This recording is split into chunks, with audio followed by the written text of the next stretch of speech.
Chapter 967. A familiar voice, an aura that was still familiar even after 1,000 dreams. Arbor's heart shuddered, and she abruptly turned half of her small face to look at that projection. Master? Arbor struggled, but she felt that she couldn't move her limbs at all. Don't move. That projection floated unhurriedly in front of her and sighed lightly. Just now, someone tried to replace your soul. As she spoke, the newcomer struck out a hand seal, and Mu Qianqian's figure appeared in the air. Do you recognize her? Mu Qianqian. It's her. Arbor's heart was shaken, and her eyes widened slightly. I remember now. Just now, when I was in the carriage, I suddenly felt a shockwave attack my conscience. She was still a bit muddle-headed at the time, so she was caught off guard and injured by this shockwave. At that time, it felt like several large hammers were hammering her brain, and she couldn't help but stare blankly before fainting from the pain. Conscious. The newcomer pondered carefully before nodding in understanding. It is indeed so.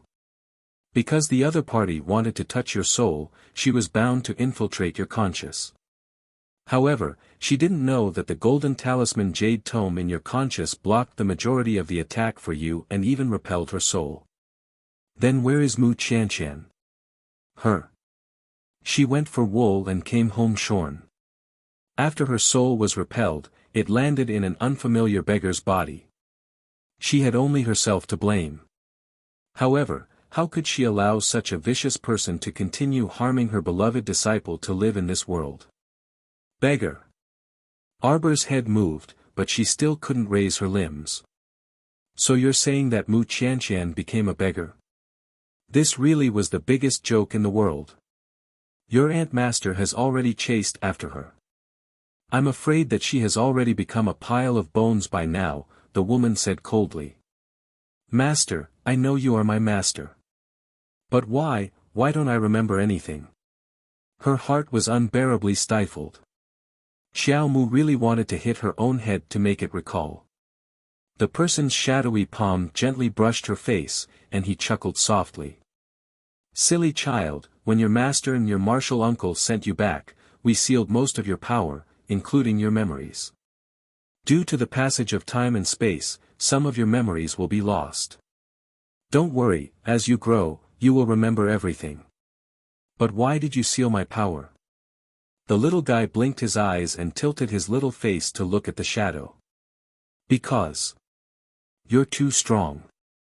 If I hadn't sealed you back then, the heavenly Tao would never have allowed you to come back. When you leave, the laws will restrict you. Hee hee. Master, your joke is so funny. Qiuqiu said that she was very strong, and Master was also saying that she was very strong. Why didn't she know that she was so strong? However, Master sensed that there really are quite a lot of little freaks that ignore the laws in your lower star domain. The shadow's finger moved slightly, and a moon-shaped jade pendant suddenly hung around Arbor's neck. Little treasure, your soul has been unstable since many years ago. Master told you last time that you absolutely cannot pull out the Fushi sword in your current situation. You must be obedient, understand? Master, I'm very obedient. Chapter 968. As soon as the jade pendant was hung around the little fellow's neck, she felt a chill attack her, so cold that she couldn't help but shiver. But very quickly, after that layer of chill peeled off, the moon-shaped jade pendant almost merged with her, instantly becoming warm and comfortable. Although the golden talisman jade tome helped you block it and the soul replacement failed, your soul body still suffered a slight shock. So it's normal for you to feel unwell and weak all over. Rest for a day or two and you'll be fine. This is the soul calming frost jade, the essence that your martial uncle extracted from the heart of the frost jade. It can stabilize your consciousness and help you cultivate and repair your divine sense. Arbor lowered her head to look at the soul-calming frost jade hanging around her neck. Master, can you tell me your name? She kept feeling that her master's and martial uncle's names were at the tip of her tongue, but she couldn't remember them. Master. Whoosh. There seemed to be the sound of iron chains swinging in the air. Arbor slightly widened her eyes. She couldn't see anything, but she could feel that the shadow's arm seemed to be bound by chains. Tiandao, that's enough. Her precious disciple only wanted to know her name. She had to freaking be restricted. That's too much. Was her name so shameful? Come back quickly. If you don't come back soon, the space-time here will collapse. Oh. If Tiandao could transform now, he would probably go crazy. If rolling on the ground begging for mercy was useful, Tiandao would definitely be paralyzed on the ground and refuse to get up. Master. Master. Arbor struggled with her little hands and feet, trying to climb up from the bed. But when she moved, she felt like her head was being hit by a hammer. It was very painful. Don't move. Master is fine, I just have to go back. That person flicked a small green jade bottle into Arbor's arms. This is a core foundation pill, it can help you consolidate and stabilize your cultivation. Master sees that there's a powerful force in your body that hasn't completely merged, you. Tiandao. I haven't finished speaking yet. Indeed, the earth essence in her body had yet to fully integrate. Arbor anxiously called out, Master, Master, can you tell me how we met? That person's faint laughter slightly rippled in the silent air. The first time I saw you, you were only 7 years old. You were surrounded by countless strong enemies, holding the Fushi sword in your hand. Yes, you were killing people. Tiandao shrieked in a crisp voice, how could you reveal so much about the past to her? Ah! Come back quickly. Time and space will collapse, ah! A crack appeared in the void.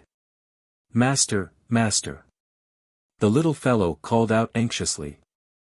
The voice slowly faded away. Xiao Bao, take good care of yourself. Your Uncle Master and I will only be able to sense it when there are any unusual movements in your soul.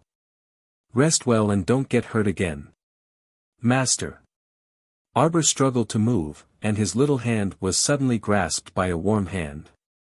Jojo. Mo Lien looked at her worriedly. Did you have a nightmare again?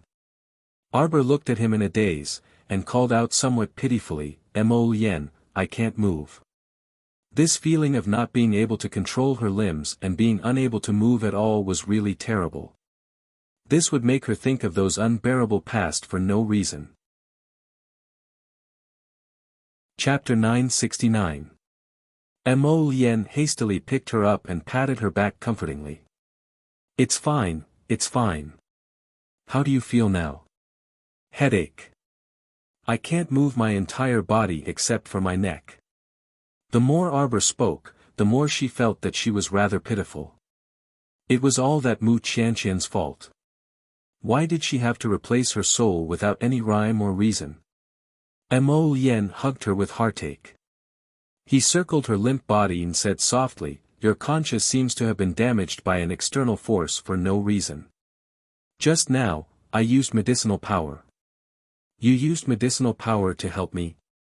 Xiao Mu lifted her head and stared intently at his fatigued face. Did you overuse the medicinal power? No, I know what I'm doing. Mo Lien comforted her. Jojo, do you know what happened? Arbor nodded. It's Mu Qianqian. She.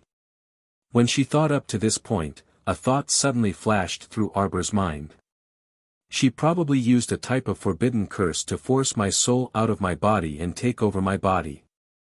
What? Mo Lien was shocked. My master told me. Arbor didn't hide it from him. My master came by just now. Your master. Mo Lien abruptly recalled that he seemed to have sensed a powerful aura flowing inside the room. However, when he turned around to look, he only saw a black fog-like projection before he was knocked unconscious by someone. Just how powerful was Jojo's master? Arbor nodded and said anxiously, Mo Lien, look at my neck. There's a moon-shaped jade pendant. Take it off and see if there's anything engraved on it. Mo Lien nodded. Just as he reached out to touch that moon-shaped jade pendant, his fingers shrank back from the chill seeping into his body. What's wrong? Arbor could feel his body tense up. Extremely cold. Mo Lien's hand slowly lit up with a cluster of red flames. She used it to envelop the jade pendant, and only then did she take it. Are there any words on it? Arbor's eyes lit up. There's a name. Mo Lien flipped the moon-shaped jade pendant over, revealing a few small characters on the back. Dark Phoenix. Against the heavens. Arbor seemed to have been hit by something. He was stunned for a moment, and then he shouted excitedly, "Yes, yes. My master is called Dark Phoenix. I remember now. And Martial Uncle Nidian, Martial Uncle Nidian. I remember now." Mo Lien didn't say anything. She just looked at her and reached out to pat her back to help her calm down. However, that was all. When she saw the names, she could recall some of them, but she couldn't remember anything else. However, her master said that as long as she truly matured, she would definitely be able to break the seal, and obtain the missing part of her memories. Mo Lien put that moon-shaped jade pendant back on her neck. This jade is very good. It can help you nourish your conscious. If you wear it to cultivate your spiritual conscious, it might be twice the result with half the effort. Mo Lien. Do you believe in karma? Mo Lien looked at her in a daze. At the same time, he reached out to hug her tightly. His heart also started to fluctuate slightly. I do. As long as it's you who say it, I believe it. He looked at her deeply, then carried her to the bed and tucked her in. Sleep for a while, okay? Xiao Mu responded with a "mm." She indeed felt exhausted, a kind of mental exhaustion. Chapter 970. Her master had said that her soul had always been unstable and needed to be nurtured properly. She could not afford to suffer any more damage at this stage. Although she couldn't remember many things now, she already had a strange and accurate speculation in her heart about this. In addition, Chuchio had confidently told her that she was reborn because her master and uncle master had used the power of time and space. So in the end, after she died in her previous life, she did not immediately come back to life. Secondly, her soul had probably wandered in a desolate void for a long time. She did not know how long she had wandered in this world. Moreover, she did not know whether that void was hell or not. She could not remember what had happened in there. After that, she must have met her master and uncle master. Until her master and uncle master used the power of time and space to help her come back to life, she had lost all her memories of wandering and how she interacted with her master and uncle master. Actually, after coming back to life, there was no need to delve into the past. But there were some things she really did not want to forget. In addition, after her rebirth, there was one thing she did not dare to think about. It was a knot in her heart that she had always buried deep in her heart. She felt that if she dug out that hazy memory, it would hurt her to death. How did she die in her previous life? She had never thought about it. Arbor only felt her head hurt when she thought about the cause of her death in her previous life. It was as if 10,000 needles were fiercely throbbing in her brain. She was so tired that she could not even lift her eyelids. As she breathed, she smelled a faint calming medicinal fragrance. She did not know when she had fallen into a deep sleep. Seeing her frown, Mo Lien, who did not seem to be asleep with her eyes closed, gave her some medicine. Now that her breathing was slowly stabilizing, he was slightly relieved. Mo Lien sat with her for a while longer. Then, he got up and left Nanju Garden, closing the door behind him. A dark figure appeared beside him. Where is he? This subordinate has temporarily left him in the guest court where no one will go. Your Highness, are you going over now? Aoyi whispered. Mo Lien nodded and led Aoyi in the direction of the guest court. As soon as she entered the guest garden, Mo Lien quickened her pace and directly pushed open one of the side rooms. There was only a little light in the room. Under the dim light, a man was lying on the cold ground. He looked extremely miserable. His arms and legs revealed part of his white bones. He was lying there gasping for breath. Even his breathing seemed to be very weak. This was the Dou family's Dou Kuei. Your Highness. Stay Up Late placed a document in Mo Lien's hands. The information was very concise and contained only 2 pages of information. Aoyi whispered to him, according to the Night Pavilion's investigation, this young Master Dou has some unknown hobbies. He whispered into His Highness the Crown Prince's ear, and Mo Lien cast an extremely icy gaze at Dou Kuei. Mo Lien put down the 2 pieces of information. The only thing she knew was that Dou Kuei's parents used to live in a town near Quoto village and had previously planned to buy Qiaolin. Dou Kuei's family was only a branch of the capital's Dou family. If not for Dou Kuei's talent, it would have been very difficult for his parents, who were ordinary people, to enter the capital's Dou family. Mo Lien narrowed her eyes and turned to Aoyi. Wake him up. I have a few questions to ask. Yes. Aoyi stepped forward and ruthlessly splashed a basin of salt water on Dou Kuei. Chapter 971. Dou Kuei's eyes widened in shock, and his entire body trembled. Do you still remember Qiaolin, the Crown Princess' younger sister? The Crown Prince asked mildly. Tell me, why did you want to buy the Crown Princess' younger sister back then? How could Dou Kuei remember something from so many years ago when the Crown Prince asked? Moreover, he was in a terrible state right now. His breathing was intermittent, as if he would stop breathing at any moment. A cold glint flashed through the Crown Prince's eyes. You won't tell me? Aoyi listened from the side and couldn't help but lower his head, the corners of his mouth twitching. Dou Kuei might not remember something that happened 7 or 8 years ago. Then this Crown Prince will turn you into a mechanical puppet. I'll imprison your flesh and even your soul in a mechanical puppet for all eternity. You'll never be able to reincarnate. Such frightening words had obviously stirred up Dou Kuei's originally listless spirit. It was definitely because he was frightened. No, don't, he hissed. His voice was clearly blocked by the Crown Prince's defensive barrier. No matter how much he screamed, he couldn't alarm the others in the Qiao estate. Then are you going to tell me or not? The Crown Prince asked coldly. Your Highness, Your Highness. Dou Kuei sobbed and writhed on the ground like a pitiful worm. I really don't remember, Your Highness. Your Highness. I really don't remember offending the Crown Princess. How could he dare to offend such a demon?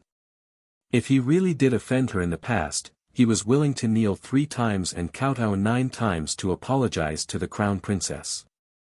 You don't remember? The Crown Prince's voice was faintly suppressed with anger. Then do you remember Quoto village? I remember. Quoto village is one of the villages near our town. The Dou family was the leader of the town back then. They knew very well which villages paid more and which didn't. This Quoto village was the poorest village. His father had once nagged him about how poor this village was and how there wasn't a bit of profit. Qiaolin, the Crown Princess' younger sister.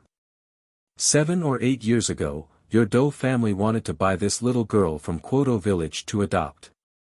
Dou Kuei's eyes widened. Her. It's her. Speaking of Quoto village, he recalled that there was indeed such a matter back then. However, that family refused to sell their daughter, so the matter was left unsettled. Why did you buy her? Dou Kuei stammered and didn't want to say anything. Suddenly, a purple flame fell on his waist and burned. He rolled on the ground in pain, but he couldn't put out the flame. Still not willing to speak? The Crown Prince asked coldly. Speak, I'll speak. I'll talk. Yes, I'm despicable and shameless. Dou Kuei said, trembling. I saw that the little girl was cute, and I had thoughts that I shouldn't have. I wanted to buy her and raise her by my side for a few years. The crown prince's eyes darkened. Kill him. Get rid of his parents and family. Yes, your highness. No, no, your highness, I've already admitted to everything. If you want me to die, I have nothing to say. But don't blame my family, don't blame my family. Mo Lien tossed him a cold gaze. How could your parents not know about that little hobby of yours? No one in this family was innocent. No, no, no. Don't, your highness. Your highness. Chapter 972. Do Kuei turned pale with fright as he watched the man slam the door and leave. He only felt that the flame at his waist seemed to have abruptly given birth to a strange power, and with a whoosh, the flame shot up extremely high. Mo Lien took a deep breath and looked up at the boundless, pitch-black night sky, a pensive look flitting across her eyes. She could tell that Jojo's eyes were brimming with undisguised hatred for this Do Kuei. It was absolute hatred, and she wanted to execute this person by 1,000 cuts. If it was merely the small enmity of Quoto Village's failed business transaction with Xiao Lin, how could she bear such intense hatred and resentment with this Do family? Her grudge with Do Kuei was limited to that transaction with Xiao Lin. Logically speaking, after the transaction failed, the two families should have no more interactions. In addition, she and little Sixcheng had never met before Bailon City, so where did that inexplicable good feeling come from? Could it be that Duan Yu's crow's beak had really hit the nail on the head, and that it was an old grudge from a past life? What exactly happened in Jojo's past life that she completely didn't want to continue guessing? What was up with his Jojo's past life? Didn't that mean that his Jojo had once died? When she thought of this, Mo Lien felt that her breathing had almost stopped. Under the boundless night sky, Missouri Lien's back was ramrod straight, and her deep phoenix eyes were gazing deeply into the distance. She didn't move in the slightest for a long time. Meanwhile, the Do family had already been turned upside down. The Do family's steward, who had rushed over to report the news, trembled all over as he knelt in front of the Do family's family head, Do Hepping. He stammered, after the Do family's courtyard caught fire, the fire couldn't be extinguished no matter what. After we mobilized people and finally extinguished the fire with great difficulty, we only saw the corpses of Do Kuei's family. Did you make a clear count? Eldest young Sir Do asked coldly. Do Kuei's family had a total of 7 people. Why they've already been burned to ashes. Eldest young Sir Do glanced icily at Steward Do. That means we couldn't make a head count at all. Fengmian, what do you want to say? Do Hepping attached great importance to his eldest son and second son. Whenever there was a problem, he liked to listen to his 2 sons' opinion. Father, I want to say that the fire this time came so suddenly and strangely. I'm afraid that someone set the fire. Lead the way. Do Fenghua stood up and glanced at Steward Do. Steward Do quickly led the way for the second young master, leading the 2 young masters and the Do family's patriarch, Do Hepping, to the Do Kuei family's courtyard, which was blackened by the fire. The disciples surrounding the courtyard were all chased away by housekeeper Do's men. In the end, the dozen or so servants went through the courtyard and only found 6 half-human and half-lesbian corpses. Do Fenghua sighed and said, Father, let's just let this matter pass. We'll hold the funeral tomorrow and just say it was an accident. Fenghua. Do Fenghua took out a thin piece of paper from her sleeve and handed it to her father and elder brother. You just offended the crown princess this morning, and now you're sending someone to silence me at night. Do Hepping was suddenly furious. What's more, I don't know if what's written on the paper is true or false. Could it be that just because Do Kuei once tried to taint the crown princess's younger sister, he can treat human lives like grass? Do Kuei was considered an extremely talented member of the Do family's younger generation, so Do Hepping couldn't swallow the resentment in his heart. Father, you have to swallow it even if you can't. Dou Fenghua said indifferently. If you want the Dou family to be well, then draw a clear line between you and Dou Kuei's family from now on. After saying this, she swaggered off. Chapter 973. Dou Heping glanced at Dou Fengnian. Fengnian, what do you think? Dou Fengnian nodded. Second brother's analysis is correct. For our Dou clan, we have to swallow this anger for the time being. If my guess is correct, it wasn't the crown princess who did it. No matter how one looked at it, it was definitely that person who had made such a swift, incisive, and unpredictable move. Seeing that his two sons had the same attitude, Dou Heping could only sigh helplessly and nod. Right now, the most important thing is Fengqi's preparation for the Mystic Beast Forest's secret realm. Dou Heping nodded. That's right. It's a pity that Yao was eliminated. I originally thought that the two sisters could still travel together. Dou Fengnian said indifferently, that's not bad. Look at the Mu clan. They originally had lofty aspirations of obtaining 2 spots, but in the end, they didn't obtain a single one. The talisman patrician family's failure this time simply made them the laughingstock of the entire capital. Dou Heping revealed a faint smile when he heard this.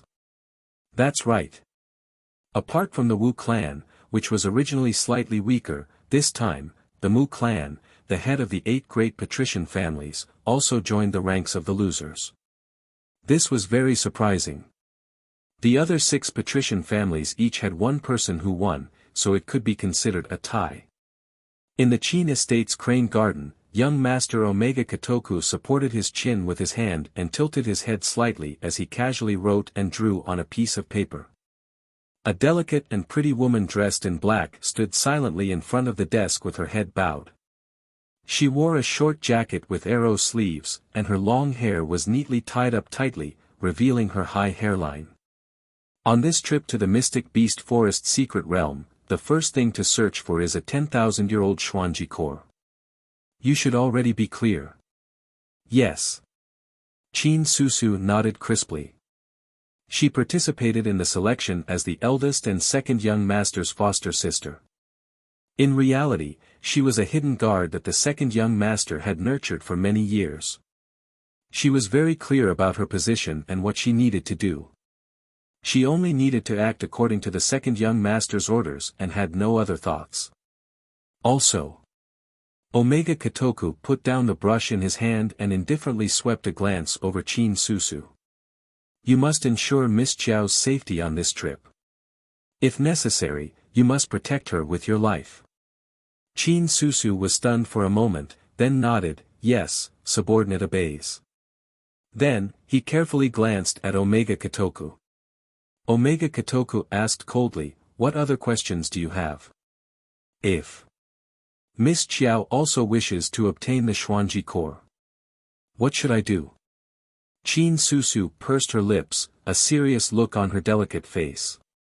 Omega Kotoku suddenly smiled, a trace of dark green flowing in the depths of her eyes, and there was a faint warmth between her brows. If she wants it, then give it to her. It's just a Xuanji core. Qin Susu was stunned. Wasn't second young master spoiling her too much? Then may I ask, what is the point of this subordinate risking his life for?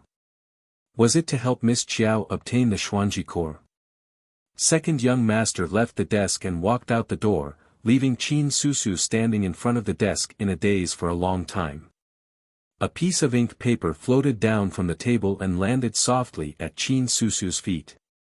Qin Susu looked down. The paper was filled with the word Chiao, written clearly and forcefully on the back of the paper. Qin Susu pursed her lips. She was only a hidden guard. She would definitely complete her master's orders, even if it meant risking her life. Omega Kotoku walked out of the room and stroked the large crane that was strolling leisurely in the garden with a deep look in his eyes. Chapter 974. The patriarch of the Mu family, Mu Boming, was about to explode from anger. They had entered the selection competition full of confidence, but in the end, their Mu family didn't even get a single spot. In addition, Madame Mu had been weeping endlessly next to him, saying that something must have happened to her daughter since she hadn't returned yet. She nagged him to send people to search for her non-stop, which made him extremely vexed for no reason. "Master, madam." A servant hurriedly came to report, "Miss has returned." "Ah, my Qian has returned." Madame Mu promptly jumped up from her chair with joy on her face. Mu Boming glared at Madame Mu in displeasure. "You're the only one who's freaking out all day. What could have happened to Qian? She must have gone to cause trouble again." Madame Mu ignored him and walked over to welcome her daughter. However, when she saw Mu Qian being carried in with a ghastly pale face, she immediately cried out in alarm. "Qian! My daughter!" Madame Mu pounced over to hug her daughter and howled, "Who exactly caused you to become like this?" Mu Boming was also slightly alarmed, and he turned around to berate that servant. "What exactly happened?" "Master, this lowly one also doesn't know. Eldest Miss was thrown at the side door, and no one knows who sent Eldest Miss back. Qian, our daughter." Madame Mu bawled as she wiped her tears. "Master, quickly think of a way to save our daughter." Mu Boming's expression was very unsightly, and he turned around to roar at that servant, "What are you all still standing there for? Hurry and invite the capital's most famous physician to the estate to take Eldest Miss's pulse." After the Mu family bustled about in a flurry of activity, Mu Boming was informed by several elderly physicians that his daughter Mu Qian had contracted a very rare soul loss illness and would probably never wake up again in this lifetime. Late at night, a short and small figure appeared on the wall of the outer courtyard of the Marquis of Jiayuan's estate. This person was precisely Sir Black Cat, who had quietly left after throwing Mu Qian's abandoned body at the entrance of the Mu family's estate. After he left with Arbor, in his conceit, he found a remote place, but he couldn't wake Mu Qian up no matter what. She tried all kinds of methods and used everything she could think of, even using fire and stabbing, but in the end, Mu Qian was still as motionless as a corpse. Lord Black Cat then realized that something might have gone wrong during the soul-swapping process. This was what caused Mu Qian's body to enter a soulless state, so she could be considered a completely useless trash. Therefore, Black Cat wanted to take advantage of the night to come to the Marquis of Jiayuan's estate to take a look at Miss Qiao's situation. Unfortunately, his front foot had just leaped onto the wall when his back foot was almost struck by a sudden burst of profound energy. An ambush? What a good black cat! It bent its waist in midair and then landed steadily on the ground covered with small pebbles in the courtyard. When he saw clearly who was in front of him, his pupils could not help but shrink slightly. Pa, Mo Yen clapped her hands with a faint smile. The corners of her lips curled up slightly as she slowly walked over from under the shade of the tree. Her pair of phoenix eyes appeared especially bright under the illumination of the night stars. "I guessed that someone would come, but I didn't expect it to be you." Mo Yen sneered at him. "You are that clown from the Luo family troupe, right? Why do you have to hide your head and show your tail?" Black Cat was truly startled by His Highness the Crown Prince acting like this. In his impression, he had only seen His Highness the Crown Prince from afar on the day they entered the palace. Chapter 975. After that, although he and the Luo family troupe were arranged to stay in the palace, only the concubines came to watch the opera. He had never seen the Crown Prince. In other words, the Crown Prince recognized his identity with just one glance when he entered the palace. What kind of terrifying eyesight was this? When he entered the palace, he was a short clown hiding in the crowd. He was inconspicuous. Even so, the Crown Prince's eyesight was so accurate. Lord Black Cat's pupils constricted again, and he stepped back. The Crown Prince's lips curled into a cold smile. Suddenly, Lord Black Cat moved. He threw out a Xianin talisman in each hand. This was the most basic offensive talisman in the forbidden talisman arts. It drew on the yin energy between heaven and earth. Once it entered a person's body, it could cause extensive damage. Lord Black Cat was using a mid-level Xianin talisman. If Arbor was here, he could use a high-level defensive talisman to block it. Yet at this time, Mo Lien didn't even look at Black Cat. Purple flames ignited in his hand, and he directly burned the two mystic yin talismans. Yin energy could not withstand fire spirits. Moreover, Mo Lien's purple flame spirit was a 9th-level spiritual fire. It could ignore all other fire spirits except for the holy flame. The two Xianin talismans struggled to break free from the raging fire, and then were burned to ashes. Lord Black Cat's pupils constricted, and he immediately turned to flee. However, as soon as he moved, countless arrows shot at him from the top of the wall, causing him to fly back. Stay Up Late waved his hand, and a row of people stood up from the wall. They were all waiting for Lord Black Cat. A talisman master, Mo Lien said calmly. "Tell me, how should I deal with you?" "Damn it." Lord Black Cat gritted his teeth, and suddenly threw out a dozen Xianin talismans from his sleeves. He charged at Stay Up Late and the others. "Disperse," Mo Lien said coldly. Stay Up Late and the others were not stupid. Seeing so many talismans coming at them, they quickly jumped down from the wall. Bam, bam, bam. The talismans cracked in the air, and a cold aura came at them.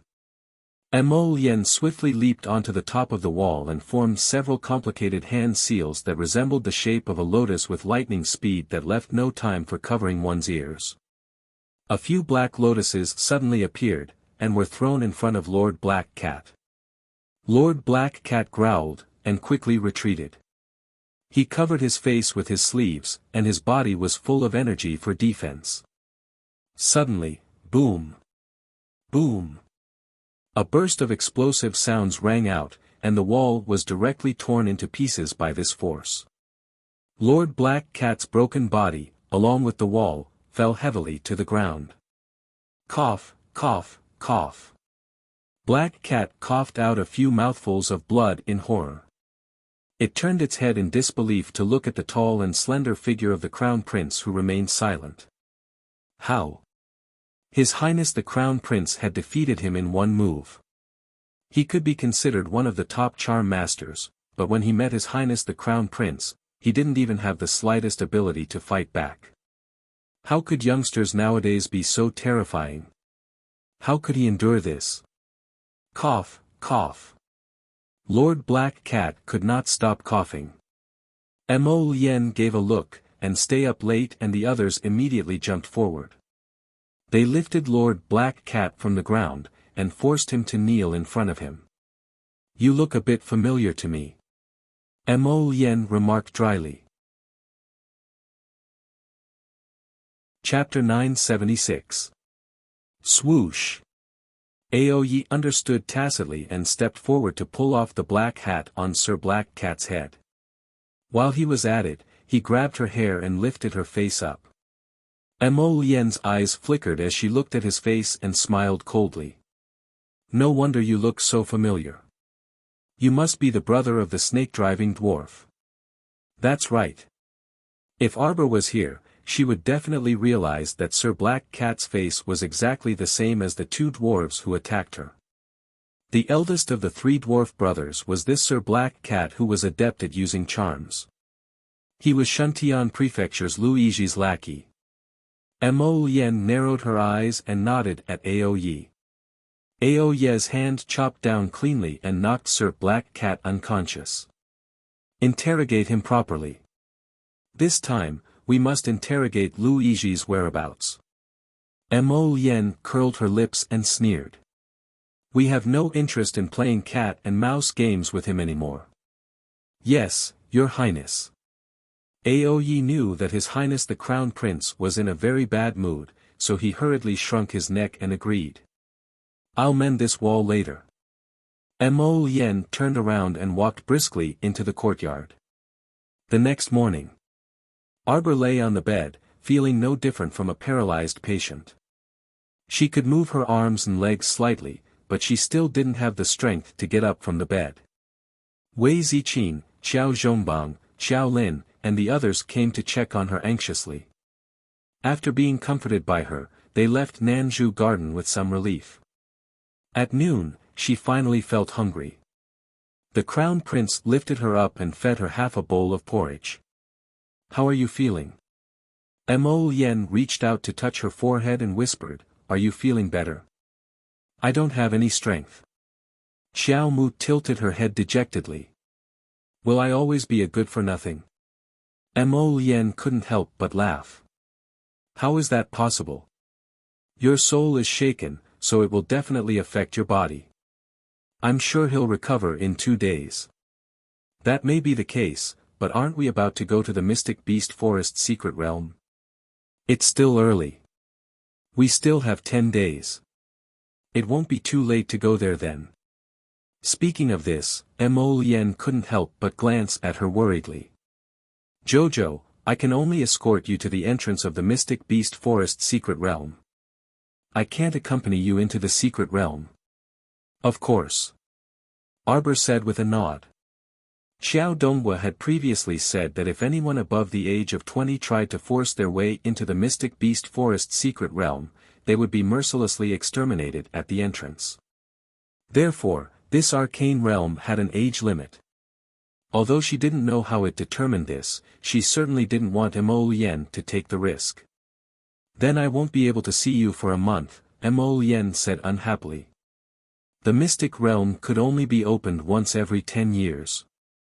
Each time it opened, it would be open for a month. Within a month, the mystic realm would not open again. Of course, if one couldn't leave the mystic realm after a month, then there was a possibility that they would stay there forever. You must remember to come out once the 1-month deadline is up. You mustn't be greedy and act rashly, got it? Mo Yen suddenly thought of this and hastily said to her. "Don't worry, I'm not stupid." Arbor puffed up her cheeks, thinking that she was just going in to take a look. Most importantly, she wanted to take the opportunity to make a trip to the Mystic Beast Forest and gather some Mystic Beast cores for the little white squirrel to nourish its body. Chapter 977. Previously, Mo Yen had Morning Sunlight Pavilion's people gather a batch of Mystic Beast cores and feed them to the little white squirrel. Sure enough, it was greatly beneficial to its body. At this time, the little fat squirrel was a lot fatter than before, and its big tail was also longer. She reckoned that if she fed it more Mystic Beast cores, it should wake up. Thinking of this, Arbor's mood couldn't help but improve. The two of them talked for a while with their heads together. In the afternoon, people from the palace came to invite Mo Yen back. Xiao Yao stayed by the bedside to look after Arbor. Arbor's spirit was a bit weak, so she slept. When she woke up, it was already 10 minutes into the night. Arbor felt a bit dizzy in her daze. She got up and ate 2 mouthfuls of food before lying down to sleep again. She didn't know that when she fell asleep, the moon-shaped jade pendant on her neck had been emitting a faint light. These 2 days, Arbor had been eating and sleeping, switching between half awake and half asleep. After 2 full days, she finally felt that her head didn't hurt as much anymore, and her spirit also recovered a bit. When she got up early in the morning, she gave Xiao Yao a big fright. "Miss! Why are you up?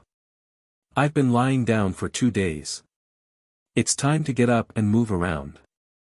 Arbor sighed and carelessly wiped her little face before throwing the handkerchief into the basin. "That's true." Xiao Yao nodded and said, "Miss can finally get up and move around. I'll go tell Master and Madam this good news." "Go ahead." Arbor nodded. "Oh, have someone prepare the carriage. I want to go out and take a breather." She was almost bored to death at home. Now that she was in the carriage, she specially had Xiao Yao hang up the windows and curtains a bit so that she could breathe in the cold wind outside. "Miss, it's cold outside today. Will you catch a cold?" Xiao Yao nervously draped a fur coat over her. Arbor could not help but laugh. She knew her own body better than anyone else. There was no problem at all. It was just that her soul had been touched and she was mentally exhausted. However, after a day or two of repairs, it would probably be completely healed. These 2 days, our Guanlan city hasn't been peaceful. Xiao Yao pursed her lips. Rats and ants can be seen everywhere on the streets, and they're all very big. They all said that there was a problem with the Ninpan Tower of the Honghai Temple. I don't know who started this rumor, but it said that a demon has appeared and a calamity has descended from the heavens. These days, His Highness the Crown Prince has been busy dealing with the rumors in Jingdo. Xiao Yao turned her head and looked at Arbor with a smile. Are you going to the palace to see His Highness? Arbor was startled and then shook his head indifferently. I just wanted to come out and take a breather. Oh.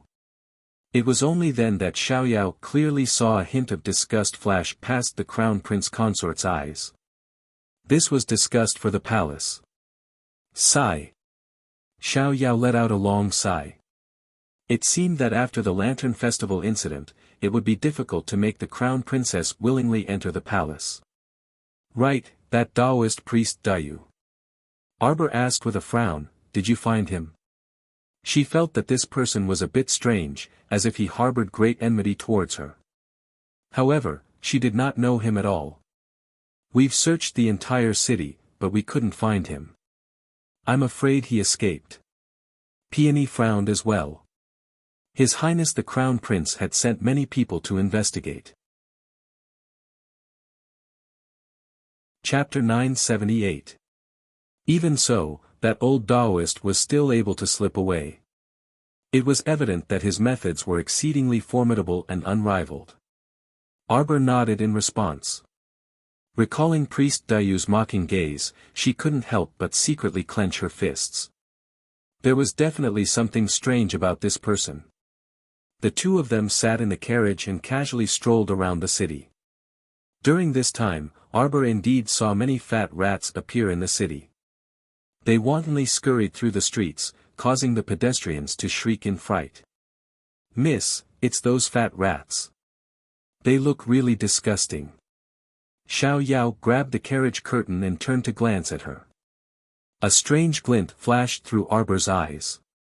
She nodded and said, Amen, it's about time to breathe. Let's go back. A sorcerer has come into being. A calamity descending from the heavens. Haha. It wasn't that she was sensitive, but she felt that there was a hint of a conspiracy behind this. However, she wanted to see how such a huge accusation would be planted on her head if she wasn't in the capital. The next day, His Highness the Crown Prince, who was discussing politics in the Eastern Palace's small study, received a report from a subordinate. Your Highness, it's bad. The Crown Princess packed her things and ran away. What? Mo Lien immediately tossed away the brush in her hand and jumped up from her chair. Huifeng swept a glance at Hidden Flower, who came to report. Was it his imagination? Why did he feel that Hidden Flower had an impudent smile in his eyes? Wasn't he afraid that the Crown Prince would destroy him with a single hand with his ghastly expression of schadenfreude? What exactly happened? Hurry and speak. Mo Lien was both shocked and surprised. Last night, he even went to the Qiao estate to see his little emperor darling. He was very happy to see that she could get out of bed and walk around safely. Why did she run away today? This subordinate doesn't know. Hidden Flower chuckled as his body swayed. He covered his mouth and said, perhaps the Crown Princess wanted to give you a surprise. What a pleasant surprise. Huifeng rolled his eyes at him before retracting his gaze.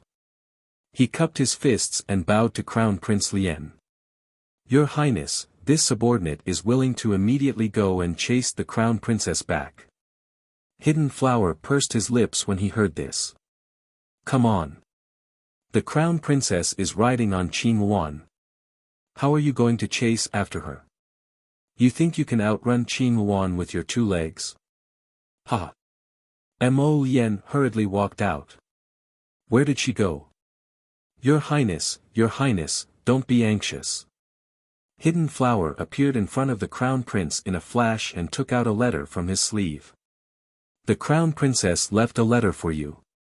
Mo Lien hurriedly took the letter and opened it. Mo Lien, I'll bring the little monk back to Hulun Mountain. We'll be back in 3 days. Don't worry. Mo Lien was stunned for a moment, but she still walked out of the study. Hidden Flower hurriedly said, Your Highness, are you really going? The Crown Princess said that you've been busy with government affairs and asked you to focus on them. Who would be in the mood to deal with political affairs? His wife had run away. What the hell was he supposed to deal with? As he spoke, Gong Chang and ran over in small steps, panting as he shouted, Your Highness, the great king has summoned you. Her Majesty the Empress Dowager and the 12th Prince have returned. Your Highness, don't worry. Lightning and the others have already followed the Crown Princess. Even though they might not be able to catch up. At this moment, our dear Xiao Mu, who had packed her bags and ran away, had already flown to Quoto village on Qingwan. In his arms, he was also hugging the bald little monk, Kong Kong. Benefactress, where are we going? Chapter 979. Arbor sat cross-legged inside the defensive barrier, flipping through the parchment map in her hands. Kong Kong, your Buddhist hand seals are not bad. Hearing that, the little monk immediately patted his chest with his claws. Of course, this is a compulsory course for this little monk. Blue Wan, we're almost there. Let's go down. Okay, Master. Blue Wan immediately flapped her wings and slowly descended. That day, she had obtained a parchment map from the old monk of Shadow Moon Temple. With just one glance, she could clearly recognize that the location marked on the land of heritage was Quoto Village's Hulun Mountain. Wasn't it very surprising? She had not expected that after leaving the village for so many years, she would actually return once again. And according to the location marked on the map, this land of heritage was actually it was in the vicinity of the stone forest where she had first found the paradise. This was really too much of a coincidence. A faint trace of doubt flashed through Arbor's heart. After jumping down from Blue Wan's back, Blue Wan immediately transformed into human form. She had the appearance of a handsome youth of 17 or 18 years old. Her features were very outstanding, but her green robes were a little tight on her body. Da Qing, you seem to have grown a little taller. Arbor reached out to compare their heights. When Blue Wan had first transformed into human form, she had only been 13 or 14 years old. In this half a month, she had grown a little too much. As Master, it was time for her to buy some clothes for her subordinates, so that they would not be so tight when they went out. It would be a little funny. Master, while absorbing the essence earth, I also benefited a lot. Blue Wan hurriedly nodded. Benefactress, carry me. The little monk dragged his feet and suddenly reached out to tug at the corner of Arbor's clothes. Scared. Arbor reached out and picked him up, carrying him in her arms as they continued forward. The Quoto village in front of them was now a pile of ruins. After 7 to 8 years of wind and rain, the originally half-built mud houses had now collapsed. Xiao Mu stepped on the pile of dust and rubble as she slowly walked, paying attention to her surroundings as she walked. The little monk abruptly formed a Buddhist seal with his chubby fingers before smacking Xiao Mu's forehead with a smack.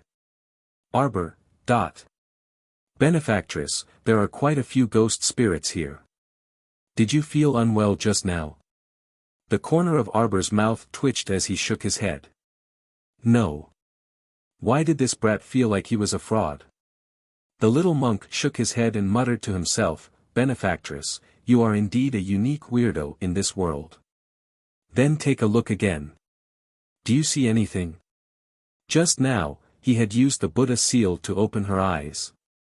For the time being, she could see some drifting ghosts. She should avoid them as much as possible. It was not good to be contaminated with yin qi. No. Arbor shook her head. She only saw the ruins. Arbor pinched his chubby cheeks and asked curiously, "Are there really ghosts in this world?" "Not ghosts, but ghost spirits." The little monk puffed up his chubby cheeks and said in a childish voice, "Since there are immortal spirits in this world, there are naturally ghost spirits. Aren't you great talisman masters able to make deity-inviting talismans and invite immortal spirits to possess you?" Arbor silently shut her little mouth. She had never heard of deity-inviting talismans. This brat actually knew quite a lot. In the past, after finishing my evening classes, Master would tell me some anecdotes before going to bed. Benefactress, you have to read more books. Chapter 980. Arbor didn't know whether to laugh or cry. Was she being looked down on by a little ghost? What else did Great Master Kong Yin say? Master said that ghost spirits are the convergence of resentment and are born with the power of evil. Oh, there was once a talisman master who wantonly killed villagers and deliberately created ghost spirits to practice a forbidden technique called the Dark Yin Talisman. Arbor nodded in understanding. I understand. I haven't learned the God-inviting talisman yet. Then it's no wonder you're ignorant and inexperienced. The little monk sighed, pretending to be an old man. Arbor's mouth twitched. She raised a hand and rubbed his little bald head. Speak properly, don't be so sarcastic. Benefactress, you really can't see the ghost spirits? The little monk casually pointed in front of them. I can't see them. It was quite strange that Arbor couldn't see the ghost spirits. After all, the little monk had opened his eyes for her. These ghost spirits probably didn't look too beautiful, so it didn't matter whether she could see them or not. As the two spoke, they heard rustling sounds coming from the ruins in front of them. Suddenly, an ugly one-legged, one-armed corpse hag jumped out. Its skin and flesh had rotted away, making it look like a moving skeleton. Wah! The little monk reflexively reached out and wrapped his arms tightly around Arbor's neck. In the next moment, Arbor raised her arm and shot a crow-gold arrow at the skeletal corpse puppet, sending it flying and landing heavily on the ground. She had naturally killed it with a headshot. That corpse puppet definitely wouldn't be able to get up again. Arbor put down her crow-repeating crossbow and stared at the corpse puppet in a daze. After so many years, she couldn't recognize who this person was at all. Or perhaps, even if she recognized him, she would still shoot him to death. Arbor pursed her lips and didn't say anything else. She observed her surroundings again. Seeing that there were no other strange movements, she stepped forward. After so many years, the villagers of the nearby Wei family village, which was close to Quoto village, had probably either died or fled. Most of the zombies had also left this barren area to hunt for food. Benefactress, you used to live here? The little monk hugged her neck and asked softly, are you in a bad mood? Okay, stop talking. Arbor carried the child and walked quickly towards Hulun Mountain. Along the way, they could see how tragic Quoto village was at that time. Most of the villagers should have escaped. Those whose bodies were torn apart didn't turn into corpse puppets, but because their resentment didn't dissipate, they became the ghost spirits that the little monk spoke of. If my senior martial brothers didn't go out to travel, they could help the villagers here release their souls from purgatory, the small monk muttered. Xiao Mu didn't pay him any more attention as she carried him and walked towards Hulun Mountain with Qinghuan. Although she hadn't returned for many years, she still remembered some of the paths. Arbor took a shortcut all the way to the stone forest and looked around. Did you find anything? The little monk shook his head. Shouldn't I use the startled swan dagger to open this land of heritage first? Arbor muttered to herself. The startled swan dagger suddenly flew out of her conscious and circled above her head. Suddenly, a blue figure glided through the air and reached out a huge palm to grab the startled swan dagger. You're courting death. Arbor's eyes flickered, and she threw out several hidden weapons. The dark wind attacked, and the huge palm suddenly shrank back. Arbor's eyes were cold as she stared. Chapter 981. It's you. Arbor looked at the old Taoist in cyan and sneered. Actually, the Taoist priest in front of her was only about 40 years old, but he gave off an aged aura. Arbor was very clear that this Taoist priest's actual age was definitely not as young as he looked at this moment. He might even be close to 100 years old. Moreover, she had previously fought with this person in the palace, so she was very clear about his strength. She didn't expect that the stinky Taoist priest that she couldn't find in the city would actually appear in Quoto village. Although Arbor was baffled, she reacted extremely quickly.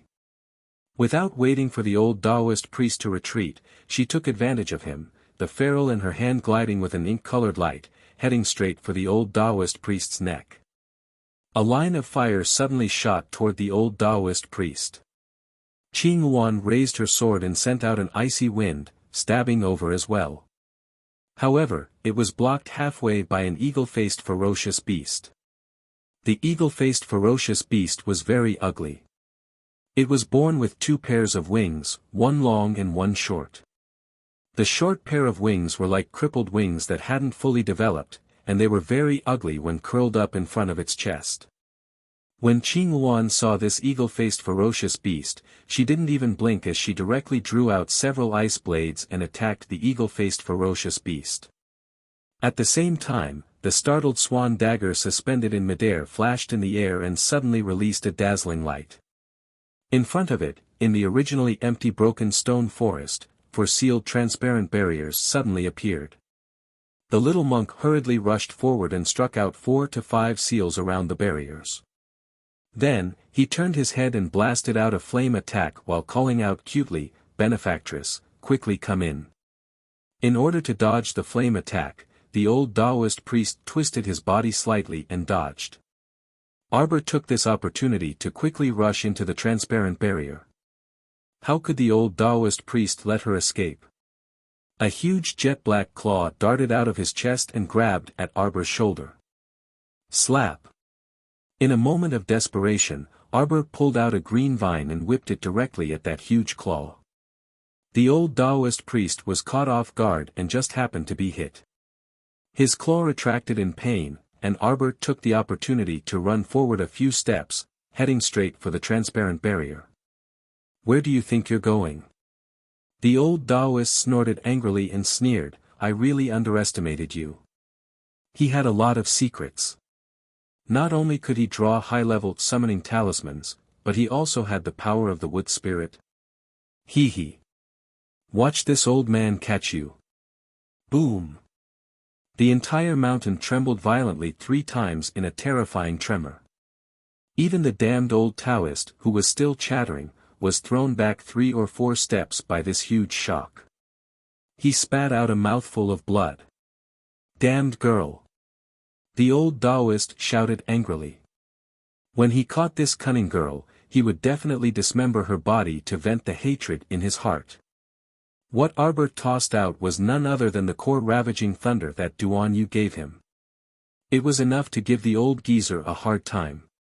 Seeing him quickly retreat, if he didn't leave now, when would he? Arbor immediately drilled into the transparent barrier. Qing Yuan also got rid of the eagle-faced beast's entanglement and rushed into the transparent barrier. The little monk immediately formed several Buddhist hand seals and sealed the passage. The 3 people's figures instantly disappeared inside. The old Taoist priest wiped the blood from the corner of his mouth and fiercely turned his head.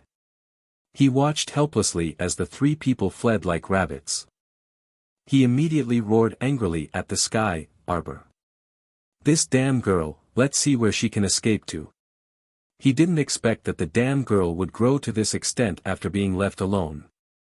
It was simply abominable. Chapter 982. When the 3 figures reappeared, they were already in a small and quiet bamboo forest. This land of heritage wasn't big. Behind the bamboo forest were 3 small thatched cottages. There was only a shallow stream flowing in front of the door. It really looked like a secluded place. Secluded, tranquil, and light. The moment Arbor entered this place, she took a deep breath. She only felt that her heart was filled with a sense of peace. No matter how much fighting and killing was going on outside, it had nothing to do with this place. Benefactress, what should we do next? There was a faint trace of worry between the little monk's brows. Arbor glanced at him and immediately reached out to rub his little face. You're so young, but you look so mature. If there's anything, big sister will be here. What's the rush? Let's go see this senior first. After saying that, she pulled the round-headed little monk with one hand and walked into the small bamboo forest. They came to the door of the 3 small thatched cottages. Pushing open the master bedroom in the middle, a faint pill fragrance wafted out. Arbor's figure suddenly froze. She stared blankly at the skeleton on the bed, slightly dazed. The skeleton was covered in a layer of bright red robes. Its sitting posture was extremely upright. For a moment, Arbor seemed to see the woman in red who had swept through an army of 10,000 people single-handedly in the past. Benefactress. The little monk reached out to shake her clothes. Arbor came back to her senses. She lowered her head and looked at Kong Kong blankly. What's wrong? Arbor shook her head. She subconsciously pressed a hand to her chest. Why did she suddenly feel like she couldn't breathe? It was as if there was an invisible claw tightly grasping her heart. For a moment, she couldn't speak. It was as if in that moment, the sorrow in her heart was indescribable. It was as if she wanted to vent it through crying.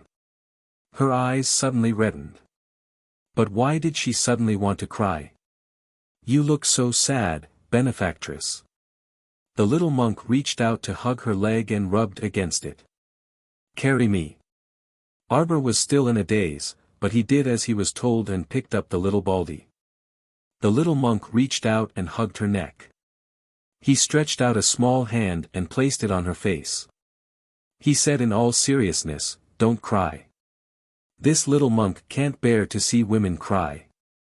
The mournful and sorrowful atmosphere was almost blown away by the little monk's words. Qing Yuan watched from the side and rolled her eyes speechlessly. Do you feel better? The little monk's palm had an endless amount of heat. Therefore, when it touched her small, bone-chilling face, it gave her a sense of warmth. This senior should have died many years ago. The small monk turned his head and looked at the bed. Look at her. Her expression is serene and there's even a hint of a smile on her face. She must have known that her life was coming to an end. Qing Yuan wanted to ridicule little Baldy. Where did you get your eyes from?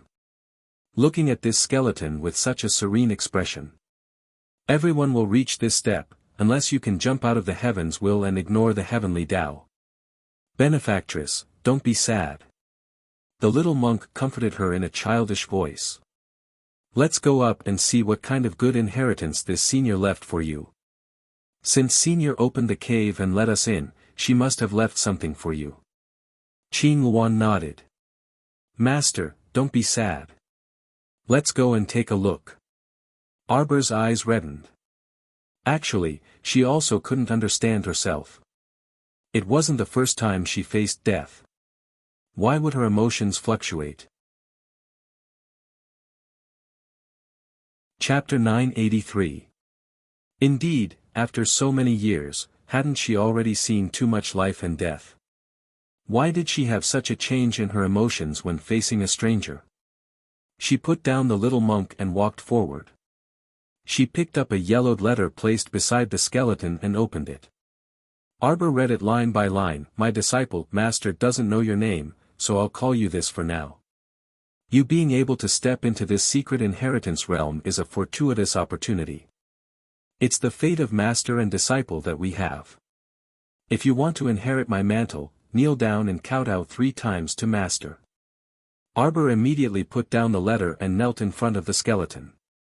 Her eyes reddened slightly as she lowered her head and kowtowed 3 times to this senior extremely respectfully. She then picked up the letter and continued reading. Master's name is Long Chuyun. I'm an experienced pill refiner. You don't need to know who I am. Take away the space ring on Master's left hand. Inside is the inheritance that Master left for you. In addition, in the pill room on the left, there are pills that Master has refined for many years. In the grass hut on the right, there are medicinal herbs that Master has nurtured for many years. Take all of them. Master doesn't have any more requests for you. Master only hopes that you can treat merfolk well on account of our relationship as master and disciple. The letter stopped here. As expected, Master didn't have any requests for her.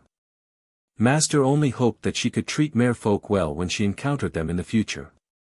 But this wasn't a request at all. Arbor only felt stuffy. There were too many doubts and things that he wanted to know. For example, why was Master hunted down by Shuntian Prefecture back then, and why did she die in this secret realm? He almost couldn't suppress the sorrow in his heart again. Long Chuyun didn't insist that the disciple take revenge on behalf of the Master like other people did. She didn't mention the name of her enemy at all. She didn't even mention Shuntian Prefecture. When she took off the lustrous white ring on Long Chuyun's skeleton and held it in her hand, she seemed to be able to feel a faint energy fluctuation. Space rings basically couldn't be seen in the lower star domain. Everyone knew that mystic cultivators had inner worlds, but it was another matter whether they could open one or not. Other than that, if he wanted to store things conveniently, he could only rely on the storage cabinets created by artificers. Storage cabinets were placed in various large cities to facilitate the storage of items. Naturally, a certain amount of profound stones was required as storage fees. Moreover, a small storage space usually required a lot of magnetite. Therefore, people who weren't especially rich wouldn't do something so extravagant. Don't even think about those villages and towns, they don't even have lockers. Therefore, this storage cabinet was expensive and inconvenient to use. As for the storage talismans made by Arbor, they were hard to come by even on the black market. Naturally, he wouldn't even think about it. A spatial ring was something that most people in the lower star domain had never heard of. It could be seen that her teacher's identity was very special. Unfortunately, she didn't say anything, so Arbor could only put away Long Chuyun's letter in confusion. He got up and walked to the grass hut next to him. Her master had said that he had left something for her in the 2 thatched cottages. Arbor sighed softly, feeling suffocated. Why won't the teacher tell us who her enemy is? Senior Long is a person of great wisdom, the little monk muttered to himself. Xiao Mu blinked, and a dark glint flashed through her eyes. Chapter 984. If teacher asked her to get rid of the people from Shuntian Manor, she would be very happy. Qing Luan nodded. Perhaps this senior doesn't want her disciple, whom she has never met, to be in danger. Arbor got up and walked towards the straw hut on the left. On the other side, Mo Lien went to the Empress Dowager's longevity palace to pay his respects to his grandmother. The Empress Dowager affectionately pulled his hand to sit down and looked at him kindly. My good grandson, let grandmother take a good look at you. Aren't you a little thin? It's all father's fault, throwing a bunch of trivial matters to grandson all day long. Grandson is so busy that I'm thin. Mo Lien didn't hesitate to dig a hole for his father. The great king, who was originally sitting at the side, almost jumped up from his stool when he heard that. The Empress Dowager couldn't help but chuckle. She turned around and glared at the great king. The crown prince is busy with his marriage after all. Don't give him too many things to do during this period of time. Biased. Blatant favoritism. He's the crown prince of a country, what's there to be busy with about his marriage? It's just a matter of a word. The great king couldn't help but look at his mother with a slightly sour nose. He didn't dare to refute and nodded his head. Son knows. Prince Mo immediately acted obedient to his grandmother. Grandmother, you still love your grandson dearly. The Empress Dowager laughed and turned to look at him.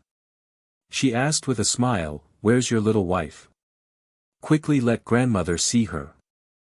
The little girl that my grandson has taken a fancy to must be the best.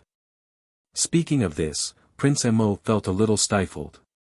He coughed lightly and said, in 2 days, grandmother. What's wrong? The Empress Dowager couldn't help but be curious when she saw him hemming and hawing. Then she said, oh, that's right. I heard that your wife was slightly injured after the competition 2 days ago. Then let her rest for a few more days. Grandmother isn't in a hurry. Prince Mo hesitated for a moment. Maybe my wife won't be able to come to the palace for a while. Empress Zhao, who was holding a teacup, trembled and almost spilled the tea on the floor. She glared at her son with her beautiful eyes. What's wrong? The Empress Dowager hurriedly asked, could it be that someone has wronged my granddaughter-in-law? That's right, she's really been wronged. Prince Mo hurriedly said, grandmother, you must support your granddaughter-in-law. Of course. The Empress Dowager hurriedly nodded and said, how can the child that my grandson likes not be good? Don't worry, if you have any grievances, just tell me. Grandma will take care of it for you. The great king bitterly made a sullen expression. Ahem, mother, it's better not to spoil your child too much. How is that doting? The Empress Dowager immediately retorted in annoyance. This grandson of mine has never made me worry about him since he was young. He's such a good child, how am I doting? Tell grandmother. Grandmother will make the decision for you too. The Empress Dowager made the final decision. The great king's entire face turned a bit green. He hurriedly interrupted, it's fine, it's fine. It's really fine. Mother, you must be tired from the journey and have just returned. Why don't you rest first? Why should I rest? The 12th prince has arrived. When Empress Zhao heard that her youngest son had arrived, her eyes immediately sharpened. Greetings to grandmother, father, mother. Eldest brother. That brat Mou's voice could be heard even before he arrived. Just hearing his voice made one feel especially energized. You still know to come back. Empress Zhao muttered in annoyance. Chapter 985. The youth's black hair was buried under a small jade crown, and he was dressed in a light-colored, narrow-sleeved riding suit with a purple-gold belt. His figure was outstanding, and he was handsome and straight. When he walked quickly through the door, there was a faint smile on his lips, and his eyes seemed to be sparkling and dazzling, as if there were stars flowing in them. Greetings to the 12th prince. The row of palace maids by the door bowed in greeting. Mou waved his hand and swayed to Mo Lien's side, happily shouting, eldest brother. The moment I entered the capital, I heard that you had engaged the crown princess. I want to see my sister-in-law. I know it's her. My peaches are finally going to be settled. This brat had been thinking about a peach for 7 to 8 years. There was no one else like him. Mo Lien's mouth twitched. Without waiting for him to speak, Empress Zhao said with a straight face, you're really becoming more and more unbecoming. Not to mention running around all day, you even went to the mountain villa to disturb your grandmother's peace. Mou hurriedly smiled and moved to his mother's side. Mother, grandmother has been praising me the whole way. If I didn't run to the mountain villa to celebrate the new year with grandmother's new year would have been so boring. Empress Zhao glanced at him and snorted.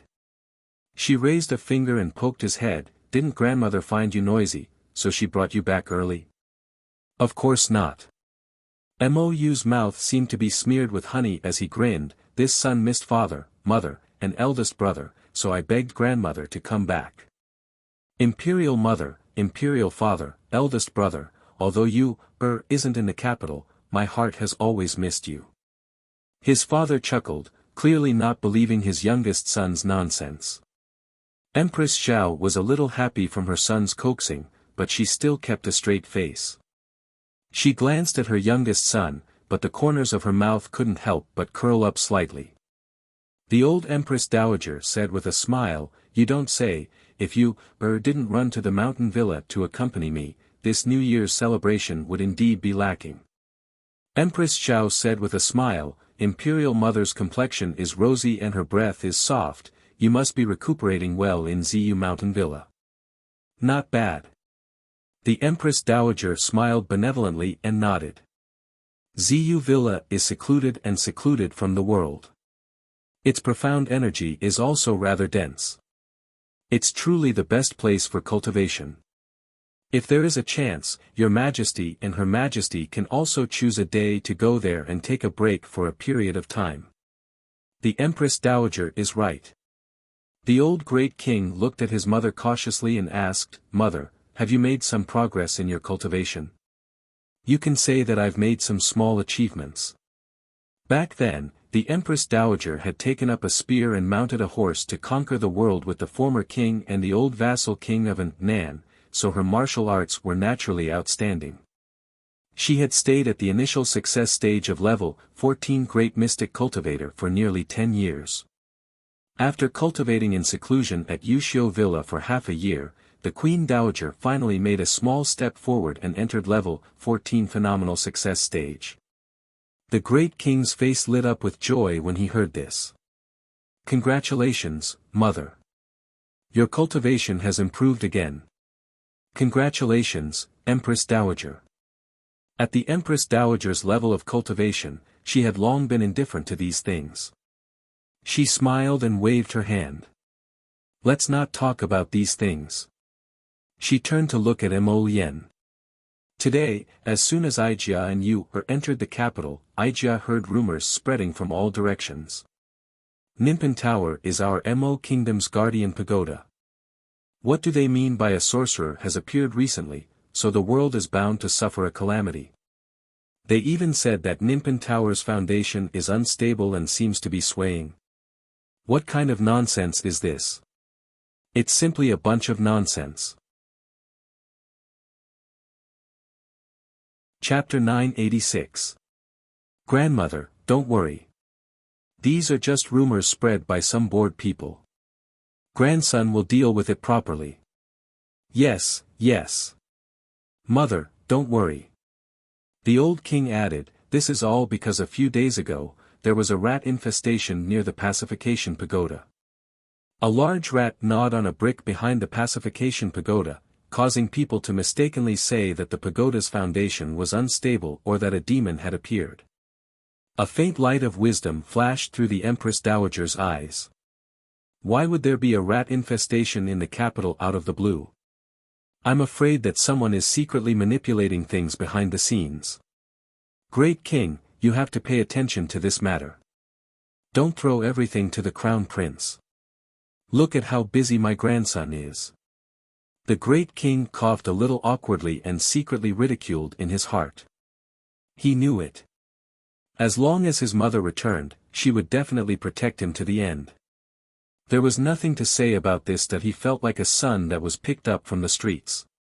When he was young, the Empress Dowager helped him take care of state affairs. Now that he was old and his son was very capable, the Great King was very used to being a hands-off boss.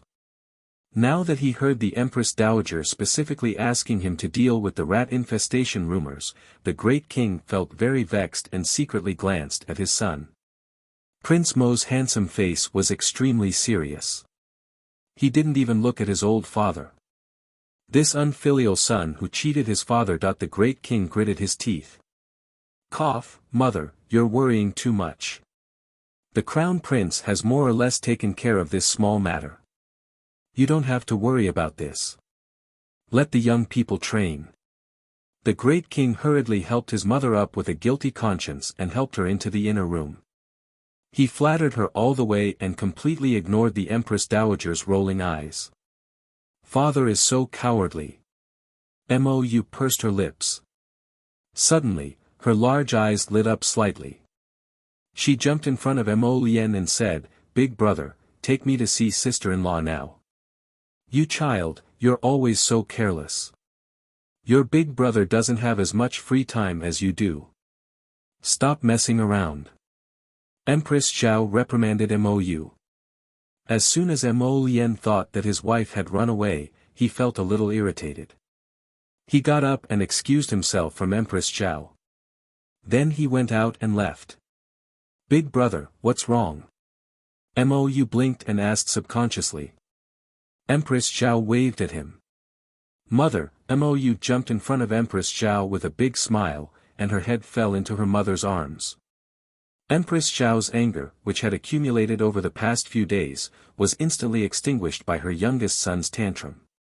She poked his head and said, "Humph, fortunately, you still have your mother in your heart. Otherwise, who knows when you will return to the palace?" Of course not. No matter where her son went, he would always think of her. "I even brought a lot of local specialties for her. I'll get someone to send them to her in a while." Empress Xiao was amused by her son.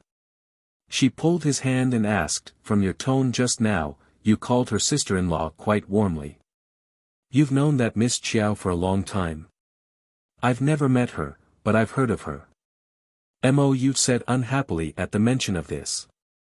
"When I was 5, sister-in-law gave Big Brother a peach. Big Brother treasured it so much. He couldn't bear to give it to you, her. That peach looked really delicious." Empress Xiao was dumbfounded. "What peach?" Her youngest son had been thinking about it since he was 5. "Mother, you've met my sister-in-law, right? What does she look like?" "She does look pretty good." Empress Xiao nodded affirmatively. It was just that her personality was cold and arrogant, cruel and heartless. She really wasn't much of a person. Chapter 987. The little girl whom Empress Xiao had called a good-for-nothing was currently in the land of inheritance opened by the startled swan dagger, studying the elixir inheritance left behind by her master, Long Chuyun. There were a large number of spirit stones and an inheritance jade slip in the space ring. After the inheritance jade slip was absorbed into Arbor's conscious, it passed on the inheritance carved on the jade slip to her, just like the golden talisman jade tome. For the past 2 days, Arbor had been quietly studying the elixir refinement techniques left behind by her master in the land of inheritance. The knowledge about elixirs that Long Chuyun had sorted out was very systematic and comprehensive, starting from the basics to the basics and easy to understand. Qiu had said that she had memorized countless medical classics and the holy scroll of 10,000 poisons, but many of the knowledge points were not connected with the elixir prescriptions and medicine here. For example, the name of the medicinal herbs. She remembered one name in her mind, but in reality, it could be called by another name here. In this way, it was a little confusing. Previously, she was not too sure, but now that she thought about it, the reason why she had such a complex and terrifying foundation in medicine was probably because she had learned from her master when she was in soul form. She had probably learned a lot when she was in soul form. The golden talisman jade tome might also have something to do with it.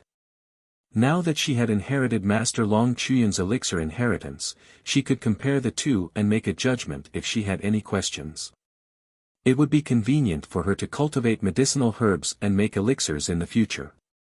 Although she could make an accurate judgment based on the characteristics, shape, size and so on of the medicinal herbs, the names of the herbs here were different.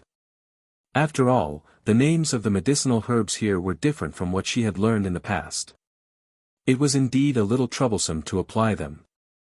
After Arbor had carefully sorted out Long Chuyun's inheritance and compared 80 to 90% of it, she put it aside for the time being. She had promised Mo Yen that she would return within 3 days. If she returned late, that person would probably be anxious. She went to the elixir room on the left and looked at the rows of elixir bottles on the shelves. She casually opened a bottle and sniffed it. 100 Treasures Elixir. Arbor's expression changed slightly. This was a type of elixir that could regulate the body's qi and blood. It was hard to get even with money. Ordinary people could extend their lives if they took it. Life-prolonging elixir. Level 12 Mystic Breakthrough Pill. Arbor muttered to himself as he tidied up the small medicine bottles on the shelf. His intuition told him that this Master Long Chuyun was definitely a nouveau riche. The little monk followed beside her and asked cutely, "Benefactress, are we going to leave after you're done packing up?" "Yes." "If we don't leave, are we going to stay here forever?" Arbor put all the bottles into the interspatial ring that his teacher had given him, and touched the white ring on his finger. "But that old Taoist priest is eyeing you like a tiger watching its prey," the little monk said with a worried expression. "Benefactress, you make people worry too much." Arbor couldn't help but twitch his mouth. He raised his hand and patted little Baldy's head. "You look so old. You're only 4, not 40. After the new year, he's already 5 years old." The little monk immediately corrected her. His face was filled with a solemn expression that said, "I'm no longer a child." Arbor found it funny. After tidying up the elixirs here, she pulled his little hand and walked towards the thatched hut on the right. Pushing open the door of the thatched hut on the right, a burst of medicinal fragrance wafted out. Arbor stood at the door and looked at the large herb garden in front of her. Chapter 988. She took a step back and exited the door to take a look. It was a shabby straw hut. After walking through the door, it was as if she had entered a strange herb garden. Patches of spirit herbs and exotic flowers were in full bloom. This time, Arbor was in a bit of a dilemma. This herb garden was at least 20 mu of land. With her strength alone, how long would it take for her to finish digging up all these spirit flowers and herbs? And the problem was, where should she store them? Some of these herbs had been removed from the soil and could not be stored for long. They would wither after a while. If that was really the case, then wouldn't it be a waste of effort for her to dig them out with no place to store them? If only the little tree was awake. At this moment, Xiao Mu missed Qiuqiu from the bottom of her heart. It was a pity that Qiuqiu was still in seclusion and did not move at all. Arbor heaved a long sigh of relief and sat down cross-legged, attempting to refine the mystic energy in this mystic realm. Since she was going to leave, then she should not waste the mystic energy here. She wondered if she could refine this mystic realm without relying on Qiuqiu. If only she could refine it successfully like she did in the paradise. These herbs could be temporarily kept here. When Qiuqiu woke up, she could transplant them into the herb garden in the paradise. With this thought, Arbor had already sealed off her 5 senses and silently entered the state of refining mystic energy. The little monk and Qing Luan squatted on her left and right and watched her. Big brother Qing Luan, benefactress, can't be thinking of directly refining this mystic realm of inheritance, right? Qing Luan glanced at him and could not help but raise her brows slightly. Little monk, you know quite a lot. Of course, this little monk can be considered someone who is familiar with thousands of sutras. I also know a little about various famous people and anecdotes in the pugilistic world, the little monk said calmly. Qing Luan instantly did not want to talk to him anymore. This child was not cute at all.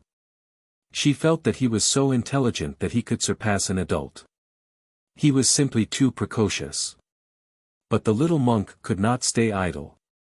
Big brother Qing Luan, do you think benefactress will succeed? Of course. You have so much confidence in her. She's master. Of course, I have full confidence in her. Qing Luan glanced at him angrily, retracted her gaze, and silently guarded Arbor. What about the old Taoist outside? The little monk frowned and said, I can guarantee that he is still outside waiting for us to walk right into his trap. Qing Luan was silent. The little monk cutely said, I've heard Master talk about it before. If you crush a refined secret realm, even a spirit realm great spirit master might not be able to deal with the energy generated. That old Taoist's cultivation is probably suppressed to around the 15th level of profound strength. He definitely won't be able to withstand the explosion of the secret realm. Qing Luan stared dumbfoundedly at the cute little monk with red lips and white teeth. Aren't you supposed to be a benevolent monk? What are you talking about now? Are you instigating murder? Why was he able to understand them when they were separated, but when they were pieced together, he couldn't understand anything? The little monk was still as calm as before. He blinked and looked at Qing Wan. Why do you look so surprised? He was just stating the truth. With just the three of them, it would be difficult enough to deal with the old Taoist alone. Unfortunately, the old Taoist had an eagle-faced ferocious beast by his side. As he spoke, the entire secret realm of inheritance trembled slightly. The little monk suddenly stood up. Qing Wan also jumped up. It's going to collapse. Chapter 989. This land of inheritance was not even 1/10 the size of the previous land of Peach Blossom, so the mystic energy it contained was naturally incomparable to that of the land of Peach Blossom. Arbor opened her inner vision and could see the endless mystic energy from all directions pouring into her Dantian star field, where it was ultimately all absorbed by the sapling. Arbor's heart jolted. Perhaps, even if the sapling had entered a deep sleep, it could still instinctively absorb the mystic energy from the outside world and refine the secret realm. As expected, as time went by, 80 to 90% of the mystic energy in the entire land of inheritance fell into the sapling's stomach. In the midst of the tremors, the land of inheritance collapsed bit by bit. Having experienced the refinement of the land of Peach Blossom and the collapse of the secret realm, Arbor was not worried at all. After opening her eyes, she grabbed the little monk with one hand, and the three figures instantly disappeared into the slowly collapsing secret realm. A lustrous white bead appeared in Xiao Mu's hand. Inside the bead was a small bamboo forest, and 3 small thatched cottages could be faintly seen swaying back and forth inside. At this moment, Arbor had no time to be excited or agitated. She first put away the heart of the land of inheritance in her hand and directly put it into her inner world. At the same time, she took out a startled swan dagger. With a turn of the dagger, she directly swiped it in a direction in the air.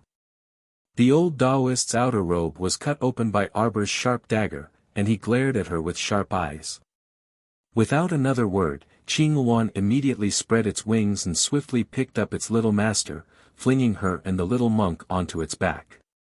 With a shriek, it rushed into the heavens and swiftly fled the scene. The old Taoist simply did not expect that this little fellow Arbor would actually escape on Qing Wan without another word. He was so angry that his nose was crooked. He had circled around this mountain forest for nearly 3 days. In the end, he did not dare to go too far from this place, so he had been waiting at the secret realm where the 3 of them had disappeared. In the end, he had indeed waited for them to come out. But he did not expect that the 3 of them would be so wretched. They actually fled without a word the moment they came out. Was this something a great talisman practitioner and great mystic cultivator could do? It was simply outrageous. The old Taoist aggressively stepped on his eagle-faced ferocious beast and commanded it to give chase. Damn Arbor, let's see where you can escape to. A fierce glint flashed through the old Taoist's eyes as he berated the eagle-faced ferocious beast to chase the 3 people in front.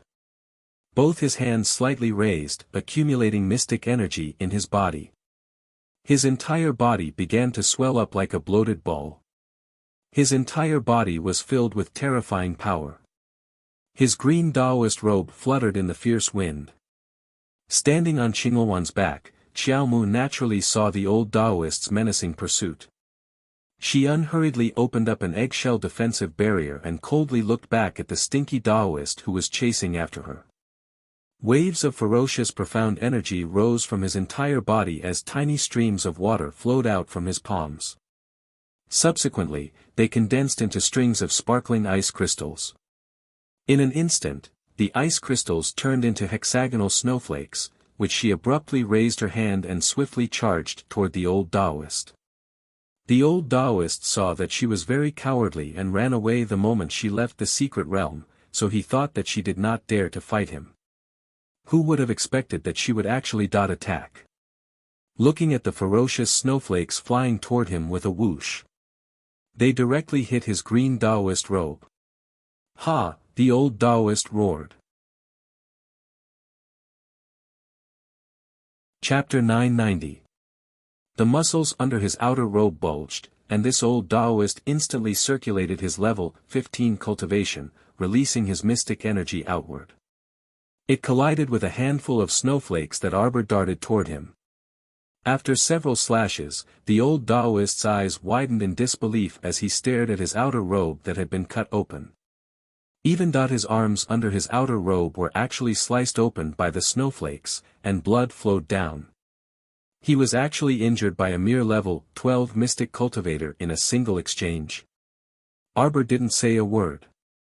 Her combat habit was that she absolutely wouldn't waste words with you once she started fighting.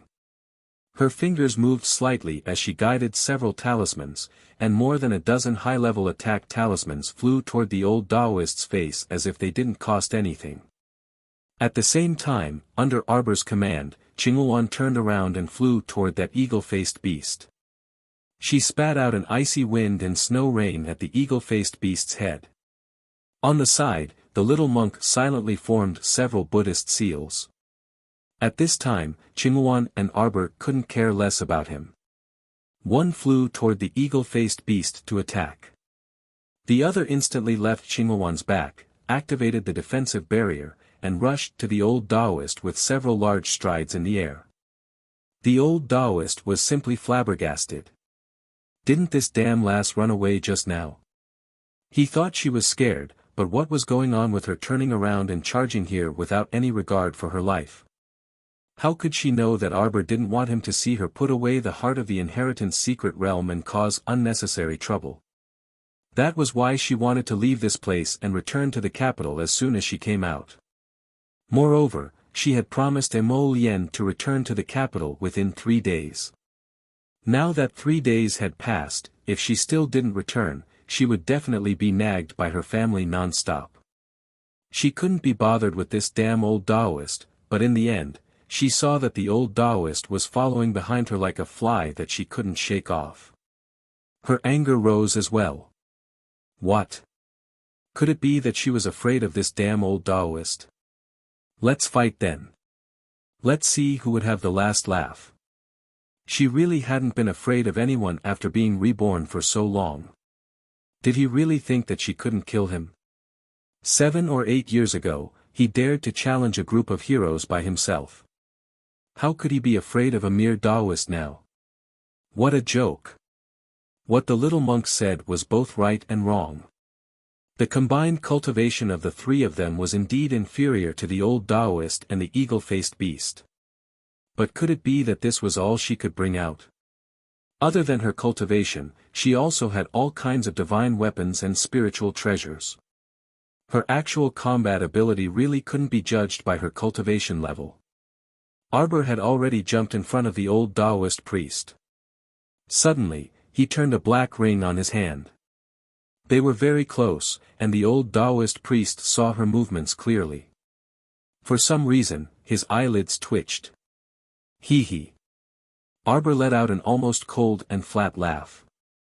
He suddenly raised his hand and opened the Imperial Thunder Barrier, trapping the old Taoist and the eagle-faced beast. The man and the beast were suddenly enveloped in a translucent light shield, and their expressions were somewhat dumbfounded for a moment. Spirit weapon. The little monk cheered, and his cute voice hurriedly said, "Benefactress, since you have a spirit weapon in hand, why didn't you take it out earlier?" Master was too lazy to pay attention to him in the first place. Qingluan snorted and said, "It was he who insisted on coming to court death." The old Taoist priest and the eagle-faced beast, who were being bombarded by bolts of lightning in the Imperial Thunder Barrier, roared angrily. The old Taoist priest's eyes were extremely vicious. He glared at Arbor through the translucent barrier. "You think you've won?" Chapter 991. The defensive Thunder Barrier formed a small spiritual domain of its own, caging the old Taoist and the eagle-faced beast inside. Arbor had no intention of paying any attention to the old Taoist through the translucent defensive Thunder Barrier. After sending a strand of mystic energy inside, the defensive thunder barrier was filled with the violent power of lightning, and it directly struck the old Taoist and the eagle-faced beast with a series of crackling sounds. A hint of shock flashed through the old Taoist's vicious eyes. This spiritual weapon is so powerful, but where did it come from? He truly didn't know that this little girl had unwittingly grown to this extent in a few short years. If he had known, he would have directly killed her back then instead of allowing her to grow. Anger flashed through the old Taoist's eyes. It was his fault for being careless. A level 12 mystic cultivator with the ability of an advanced great talisman practitioner, with the divine beast Qinghuan, spiritual weapons, and magic treasures, and even possibly comprehended the wood spirit's origin. Was this possible? Although it was very surprising that she successfully triggered her mystic meridians at the age of 7.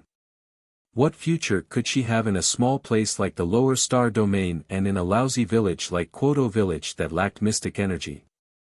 It would already be pretty good if she could become a level 4 or level 5 mystic cultivator at most 10 years later, okay? But in these 7 to 8 years, the damn girl actually grew to become a level 12 mystic cultivator. It had to be said that he was completely surprised. What exactly was the reason? She was merely an ordinary village girl. He wouldn't believe that she didn't have a great opportunity even if he was beaten to death. The old Taoist's face darkened. With a rub of his hands, spiritual energy permeated his chest, forming a partial armor that first protected his heart meridian.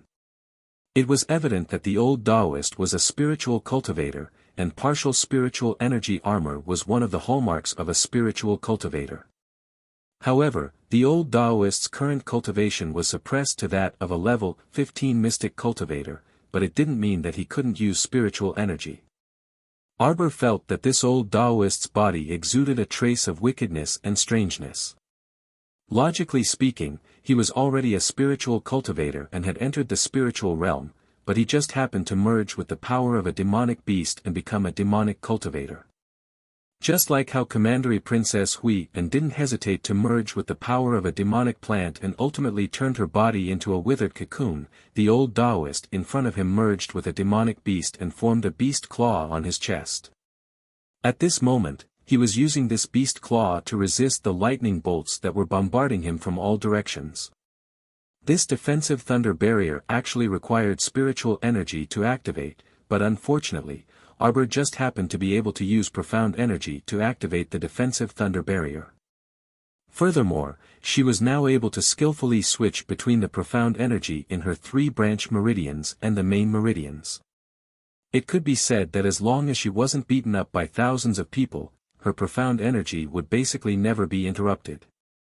The profound energy that was channeled into the defensive thunder barrier sword, and the lightning inside the small spirit domain was released in a dense interweaving manner. Even with the body of a spirit master, the old Taoist found it difficult to bear the impact of such powerful lightning, let alone his eagle-faced Shen beast. After dozens of lightning bolts struck the eagle-faced beast's body, the pair of crippled wings in front of its chest were blasted into a bloody mess. The eagle-faced beast lay on the ground, gasping for breath. It covered its head with its other wing and lay there motionless. Just now, this ferocious beast had almost injured her Qinghuan. Now, it was blasted to the side by the powerful lightning released from the defensive thunder barrier. Arbor didn't have the slightest bit of sympathy. If they hadn't pursued her relentlessly and tried to kill her, she wouldn't have retaliated out of anger. Chapter 992. Let the mystical beast core in this eagle-faced beast benefit her pitiful little white squirrel. Arbor's eyes flickered, and a dim light flashed past. A suction mystic energy in her hand instantly sucked the eagle-faced mystical beast, who was caught off guard in the defensive thunder barrier, to her feet. "Awoo!" The eagle-faced beast roared angrily, and was about to raise its wings to slap over. The little monk, who had been silently forming Buddha's hand seals, quickly reached out his small palm, and a golden swastika character smashed directly on the eagle-faced beast's head. With a loud bang, the pitiful eagle-faced beast was pressed to the ground by this swastika character. Qing Yuan flew up and hurriedly gave the eagle-faced beast 2 more stabs without any explanation. "Leave its head," Arbor reminded in a slightly anxious manner. Qing Yuan paused and carried the eagle-faced beast, which was on its last breath, over. Arbor was expressionless. The startled swan dagger in her hand flashed slightly, and directly cut open the eagle-faced beast's head, cutting out a red crystal core from within. This mystical beast core was redder and more outstanding than any crystal core she had seen before. It was like a ruby, emitting light in her hand. The deeper the color of the crystal core, the higher the level of the mystical beast. This crystal core was equivalent to 100 ordinary level 10 mystical beast cores. Arbor was in a slightly better mood, and directly stored this mystical beast core into her inner world. The old Taoist, who was still in the defensive thunder barrier, was furious.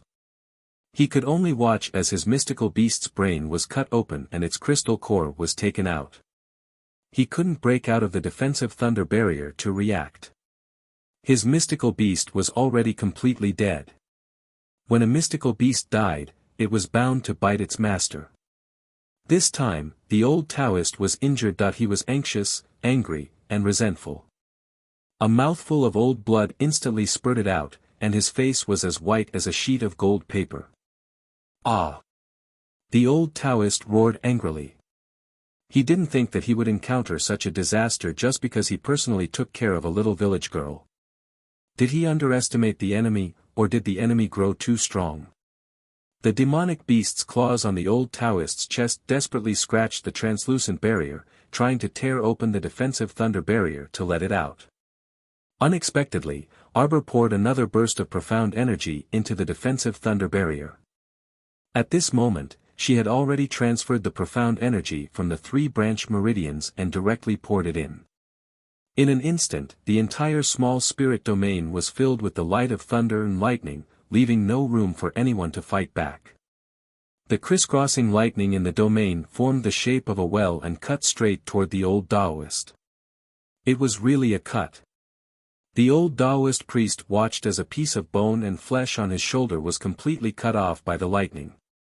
He did not dare to be careless anymore. Using his spirit armor to protect his chest, he then filled his entire body with profound energy and let out an angry roar. His cyan Taoist robe fluttered by the waves of profound energy, forming a barrier that blocked the intertwining lightning that covered the sky and covered the earth in the miniature spirit domain. However, because of the profound beast's backlash, he had already been injured. At this moment, he had expended a large amount of profound energy to resist the lightning. He could resist it for a while, but he couldn't resist it forever. If this continued, he would definitely be annihilated by the lightning. Therefore, he was anxious and embarrassed. He tightened the movement of the sharp claws in front of his chest, fiercely scratching and smashing the defensive thunder shield. However, was a spirit artifact so easy to destroy? If it could be destroyed with just a few hits, then it wouldn't be called a spirit artifact. Cough, cough, cough. The old Taoist priest was in an extremely sorry state, and a mouthful of blood foam spurted out from his mouth. Chapter 993. Perhaps even he himself hadn't anticipated that he would be heavily injured by someone when he originally wanted to exterminate Arbor in this wilderness. Ah! The heavens didn't open their eyes. How could they treat him like this? Cough. The old Taoist spat out another mouthful of bloody foam, and his head turned black. He looked coldly at Arbor through the translucent defensive thunder barrier. Could it be that he had to use that secret technique today? Damn it!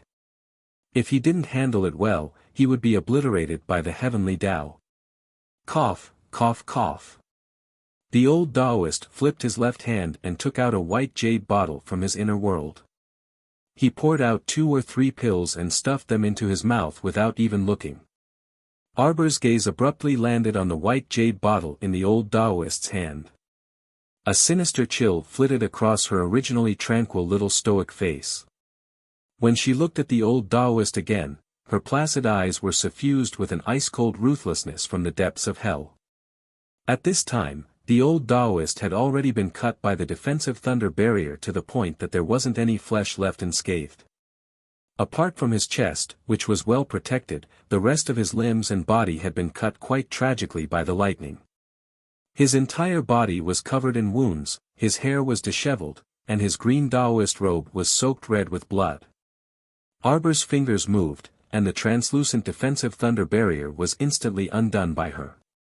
She moved again, and a long green vine appeared between her fingers, which she flung toward the old Taoist with a swish. This time, the old Taoist reckoned that even if he didn't die, he would lose half his life. How would he dare to take it head-on?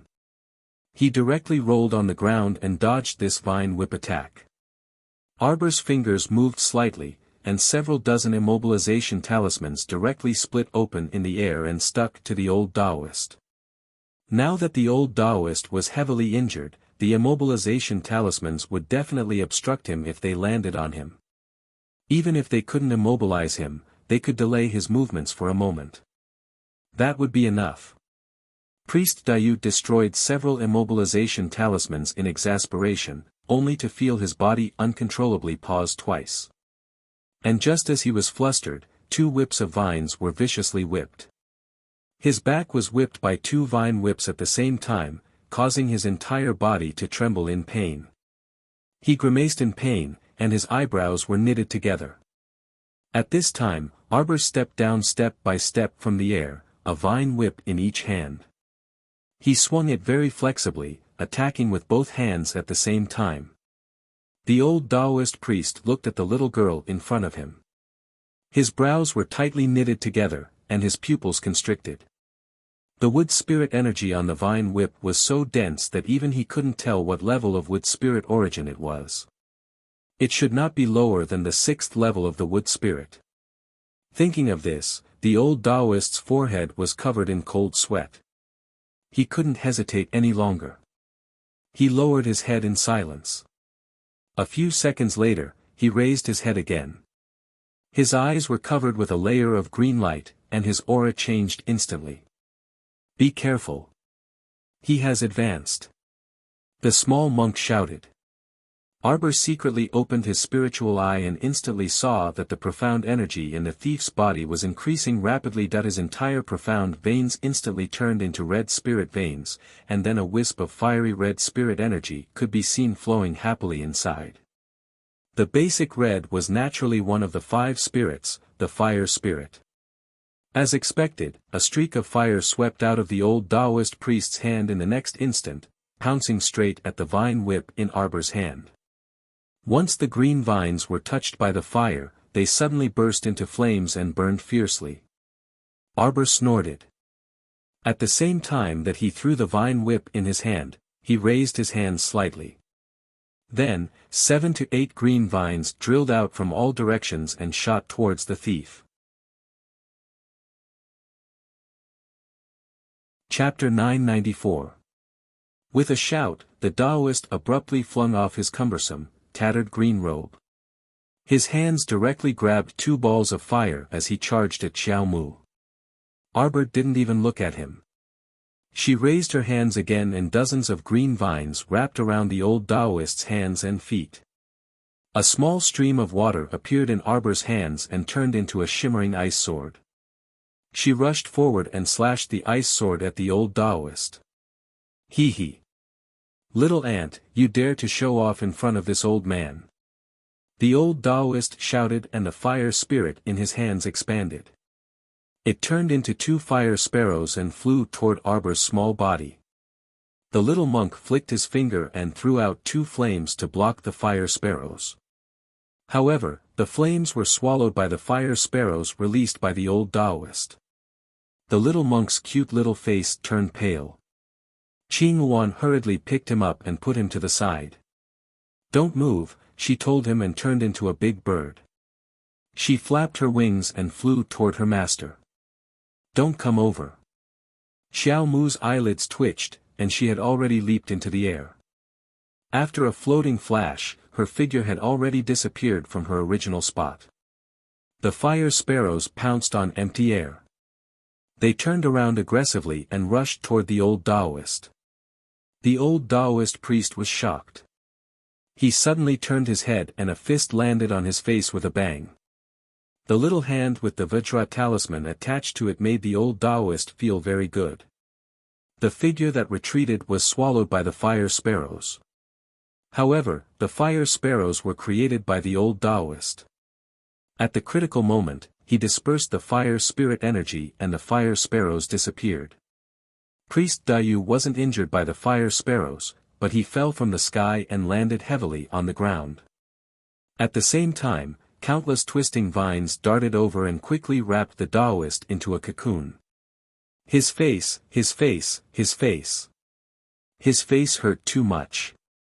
This was a real slap to the face. Oh, no, it was a slap to the face. The small hand that had the Vajra talisman attached to it was stronger than any jade in the world. It was originally the weakest part of the body, the face. Being hammered by arbor like this, the old Taoist would die of pain in minutes. At this moment, a green vine appeared in Arbor's hand again, and he whipped the old Taoist in the face. Ah! Priest Dayu's face was already caved in by Arbor's punch, and now, a bloody mark was left on his face by Arbor. From the tip of his left eye all the way to his right chin, an oblique whip mark appeared on his face. Dao Immortal Dayu had never suffered such humiliation in his life. At this moment, he covered his face and rolled back and forth on the ground. Ah! Ah! Ah! The green vines tightly bound the Taoist priest. No matter how hard he struggled, he could not break free from the vines. A stream of water poured out from Arbor's hand. The moment the water condensed into ice, she moved like a flood dragon. An ice sword instantly plunged into the old Taoist priest's shoulder and rotated. The old Taoist priest suddenly cried out in alarm. This ice sword directly sliced off both of the old Taoist's shoulder blades. Xiao Mu expressionlessly walked up and stomped on Priest Dayu's chest. Arbor pressed down hard and said in a cold voice, "Don't waste your energy. You've basically used up all the spiritual energy in your body. Right now, you're weaker than a weakling." Chapter 995. Ah! The old Taoist let out a cry of pain, causing the beast claw to emerge from his chest. Arbor directly reached out and forcefully twisted that beast claw, using all her strength to tear it apart. Rip! A large piece of flesh was torn off from that beast claw. This ferocious energy made the little monk and Qing Yuan, who were quietly following behind, both shiver all of a sudden. Ah, ah, ah, ah, ah. This time, the old Taoist suffered twice as much. Not only did his face hurt, but even his chest hurt unbearably. His entire aura instantly withered, and he breathed heavily, his voice hoarse. Good, you stinky girl, you are indeed a ruthless character. Cough, cough, cough. Arbor's small face was expressionless, adhering to her usual style of never talking nonsense with a defeated opponent. She directly opened her spiritual eye and scanned the thieving Taoist's inner world. She guided her spiritual sense into the other party's inner world and plundered him without warning. Ah! The Taoist was completely stupefied.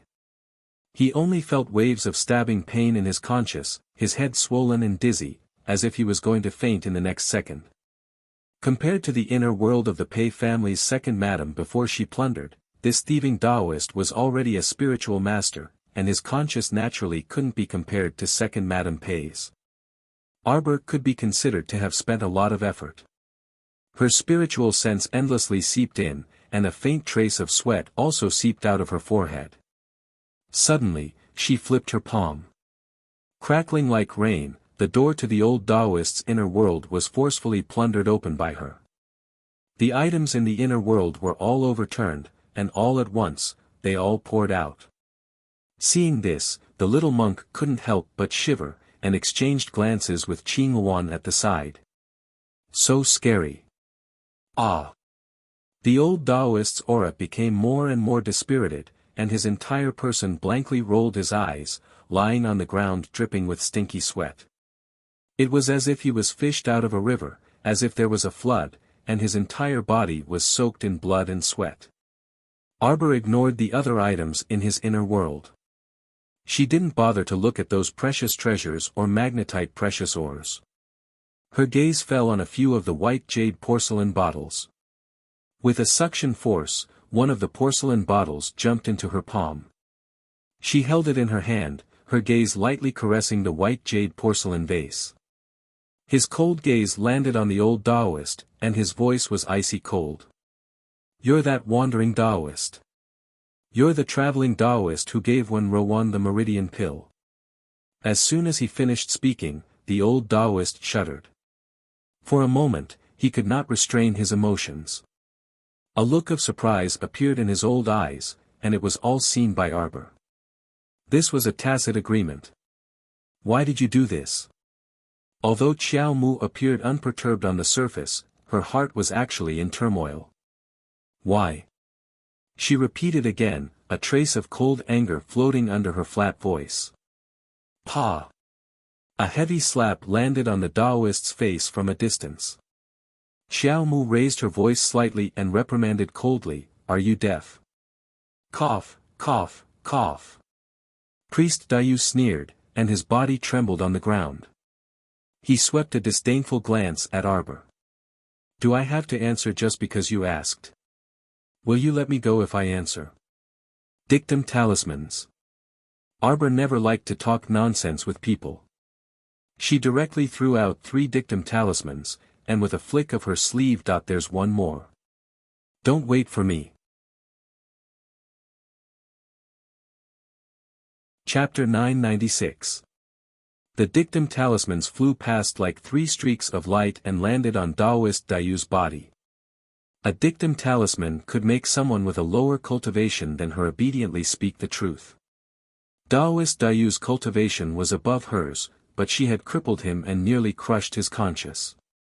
His current cultivation was already as miserable as a dog's, so the dictum talisman should be effective.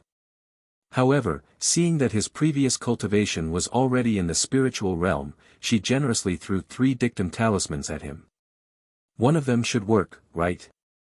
Nearly 3 minutes later, a faint light suddenly flashed between the old Taoist's brows. The talisman had taken effect. Arbor sighed in relief, but the vines she pulled out didn't relax in the slightest. She had always been a cautious person. Even though she seemed to have the upper hand right now, she definitely wouldn't let her guard down. "Were you the one who gave the meridian pill to Wen Rowan?" "Yes," the old Taoist answered honestly with a slightly dazed gaze. "When did you give it to her?" "When?" 8 years ago. "Why did you do that?" Arbor tightly clenched her fists. Her heart was filled with rage. It was as if something was burning at the bottom of her heart, burning away all her intermittent thoughts, that she seemed to have smelled a hint of a terrifying conspiracy. Could it be that when Rowan was instructed by someone to deliberately get close to father in both her previous and current lives? "Why? Why did you do that?" "It was you. You deliberately had Wen Rowan approach our Qiao family." Arbor's breathing became slightly hurried. "That's right. However, this old man was also entrusted by someone." Arbor's pupils contracted slightly. She took a step forward and forcefully grabbed the old Taoist's chest. "Speak. Give me a clear explanation. Who entrusted you?" "Who? Who entrusted you? Who the hell are you?" The thieving Taoist was a bit dazed, seemingly unable to accept so many questions all at once. "Who the hell are you?" Flames of fury ignited in Arbor's eyes. "I am the deputy manager of Shantian Prefecture." A bolt from the blue. Could it be that the tragedy in her previous life wasn't a coincidence? Arbor's heart trembled, and he shuddered for no reason.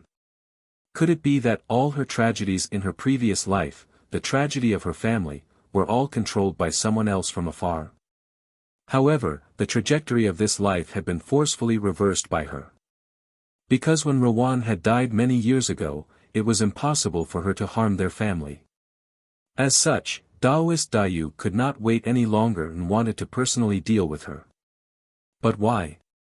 Their Qiao family had been living in Quoto village dutifully all this while and hadn't offended anyone. Why did they scheme against them so viciously since 7 to 8 years ago? Who instigated him? Hurry up and tell me. Who sent you to deal with our Qiao family? It was our Shuntian Palace's palace master who sent me to the lower realm Starfield. No matter what method I use, I will definitely make your family's lives miserable. It would be best if your entire family was crippled. In other words, when she was 7 years old, Shuntian Manor had already been eyeing their family. I originally thought that you were just a little village girl in a village. When Rowan received benefits from me, so she naturally obeyed my orders. With her scheming methods, a casual move from her could make your family live in an abyss of suffering from then on, the Daoist answered honestly. However, I didn't expect. The situation was completely out of his control. Chapter 997. To be precise, someone didn't wish for you to have a good life. As for those useless Qiao clan members around you, they were just dealt with in passing. Priest Dayu continued to reveal the truth of the matter. I was only following orders. Dayu was also very regretful now. If he had not been so lazy back then and casually found a useless thing like when Rowan to deal with the Qiao clan, the situation would not have reached this uncontrollable stage. Not only did when Rowan fail to cause trouble, but she also threw herself in and inexplicably became the zombies' food. From then on, the situation became uncontrollable. You unexpectedly joined the Holy Water sect and became the personal disciple of the First Peak's Peak Master. This is completely different from what our Mansion Master wants to achieve. The higher-ups felt that I was incompetent, so they sent Manager Lu to assist. Your joining the Holy Water sect was the first variable. Afterwards, Manager Lu sent our Shuntian Prefecture disciples to Shizhou City to keep a close eye on your parents. Arbor's heart skipped a beat when he heard this. What's your relationship with Luigi? Dayu mechanically recited with an old-fashioned expression, Luigi is our prefecture's third manager. I used to be under his supervision, but we were considered equals in the lower star domain. Continue speaking. Priest Dayu continued, the batches of people we sent to Shizhou City to keep an eye on your parents were all secretly disposed of by someone. We later found out that it was His Highness the Crown Prince of Mo Kingdom who did it. As for you, you actually received the favor of Mo Kingdom's Crown Prince and even became the Crown Princess. This was the second variable. When this news reached the Prefecture Lord's ears, he was very displeased. You slaughtered the Holy Water sect because you didn't want me to have an easy time. Arbor unconsciously clenched his fists, almost unable to restrain his fury in trembling. Unexpectedly, Priest Dayu shook his head and replied in an old-fashioned tone, that's not it. Luigi accidentally discovered that your Holy Water sect had the existence of sacred water. Luigi wanted to seize the sacred water purely to satisfy his own selfish desires. It was absolutely impossible for him to hand over the sacred water he seized to the Prefecture Lord. He would even do his best to conceal this matter. Why would he do that? A trace of bewilderment appeared on Arbor's small face. So that she was actually a marionette in someone else's hands in her previous life. If others wanted her to live a miserable life, she had to live a miserable life. If others wanted her to live a miserable life, she had to live a miserable life. At this moment, she suddenly realized that her previous life's trajectory was actually carefully planned for her by someone, but her heart was still very confused. Wouldn't that Shuntian Prefecture's Prefecture Lord just directly kill her and be done with it? Why did he have to play such a clumsy game with her? I won't let you have it easy. Moreover, she simply couldn't remember where she had offended this Shuntian Prefecture's Prefecture Lord to the point that he had started scheming against her 7 or 8 years ago. In his previous life, he simply did not have the strength to offend this high and mighty Shuntian Prefecture's Prefecture Lord. In this life, her enmity with the Shuntian prefecture all originated from the destruction of the Holy Water sect during the Golden Hairpin era. In other words, before the age of 12, she had never interacted with Shuntian prefecture. She was completely unclear as to why the Shuntian prefecture's prefecture lord had such great enmity and hatred. When she was 7 years old, he already wanted to make her have an easy time. This kind of hatred was actually enough to cause this Shuntian prefecture's prefecture lord to be unwilling to let her off for 2 lifetimes. Chapter 998. Arbor took a deep breath and asked coldly, "Tell me clearly. Is it only your Shuntian prefecture's prefecture lord who doesn't want to let me live well?" At this moment, the old Taoist showed signs of struggle. This was a sign that he was about to wake up. Arbor raised her finger and sent several dictum talismans flying onto him. However, it was too late. She didn't know if the old Taoist was experiencing terminal lucidity. In an instant, he woke up with a start. His blank expression abruptly turned sinister in the next second. "Damned girl, what did you do to me?" Priest Dayu only felt a tearing pain in his chest, making it impossible for him to take a deep breath. In addition, there wasn't a single piece of unharmed flesh on his body from the lightning, and his shoulder blade had been gouged out by that savage girl. The old Taoist knew very well that his current situation was very bad. With his current half-crippled body, he was absolutely no match for this savage brat. "You'd better tell me clearly. Otherwise, I'll make you beg for death. I'll make you regret coming to this world." Arbor raised her finger slightly, and a pill appeared in her fingers. This was the latest poison concocted from the 6-yang poisonous flower. Its effect was better than the heat poison in the beautifying pill. After taking it, it could make one's skin blister as if it was scalded. She only needed to use some medicine to keep the old Taoist half alive, and he would experience the feeling of his wounds never healing, of rotting, breaking, and being whole again. Don't worry, she wouldn't let him die so easily. This feeling of dying but not dying, of lingering at death's door, she would let him experience it. The old Taoist's eyes narrowed slightly, and he called out stubbornly, "Didn't you use some tricks just now?" "I've said everything I should say, you." A slight ripple suddenly appeared in the air. Arbor was in the state of opening her spiritual eye. She could actually clearly see 17 or 18 transparent chains extending from the air. They uniformly swung around the old Taoist's limbs and body, tightly binding him. The old Taoist was probably stunned at this moment. He felt that his limbs couldn't move, and his entire body seemed to be bound by something.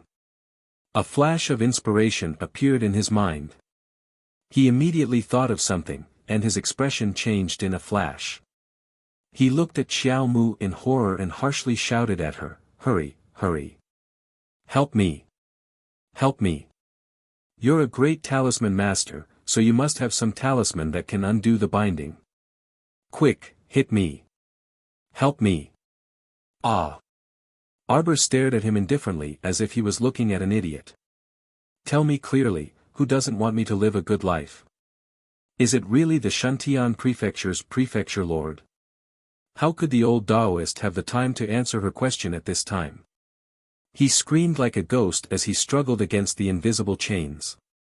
He looked at Xiao Mu in panic and pleaded, "Help, help me first. Heavenly Tao, ah." He used a secret technique to forcefully break through the limits of the lower star field and rush into the realm of a level 3 spirit master. He had a sliver of hope that the Heavenly Tao would not find trouble with him. After all, his cultivation had been suppressed to the initial level of the spirit realm, so it wasn't very eye-catching. He didn't use a secret technique to directly raise his cultivation to the advanced level of the spirit realm and enter the realm of Great Spirit Master. How could raising his cultivation so stealthily attract the attention of the Heavenly Tao? Pain suppressed his entire body, and the majestic and heavy pressure of the Heavenly Tao firmly enveloped his body.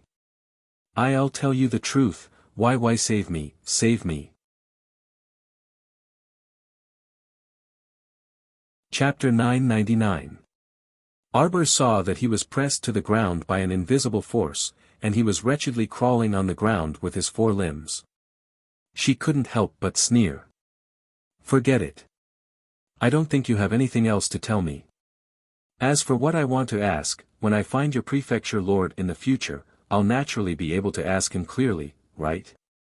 Did the Shuntian prefecture lord have a natural enmity with her? Or was the prefecture lord instructed by someone else? Wouldn't it be better to ask the prefecture lord himself? Shuntian prefecture, whether it was a personal grudge or a sect grudge, would have to face them in the future, right? Rather than interrogating someone who only knew a little, it was better to save the effort and watch the show. After figuring this out, Xiao Mu couldn't be bothered to spare Priest Dayu even half a glance. Let him live or die on his own. No, you can't just watch me die. How can you just watch me be destroyed by the heavenly Tao's might? You despise the heavenly Tao and suppress it for it. Who can help you? If you dare to do it, you have to dare to admit it. Isn't it better to just accept death? Arbor's cold voice slowly seeped into Priest Dayu's ears. He was clearly an old monster that had lived for such a long time. How could he not understand such a simple principle? Humans, no matter how strong they were, would always show a timid state in the face of death. Priest Dayu raised his eyes to look at Arbor's cold face. His entire body trembled, and he was paralyzed on the spot as if he had lost his parents. No one could defy the heavenly Tao's might. He was formless, colorless, and soundless. He wasn't in any of the 5 forms, and no one could even recognize him with the naked eye. However, he was such a terrifying existence. At this moment, he was using a formless and enormous power to crush Priest Dayu into a pile of minced meat bit by bit. Noiselessly, it was also extremely fast. Under the tyrannical restriction of the heavenly Tao, Priest Dayu's entire person suddenly disappeared. From his body to his soul, he suddenly disappeared from the world.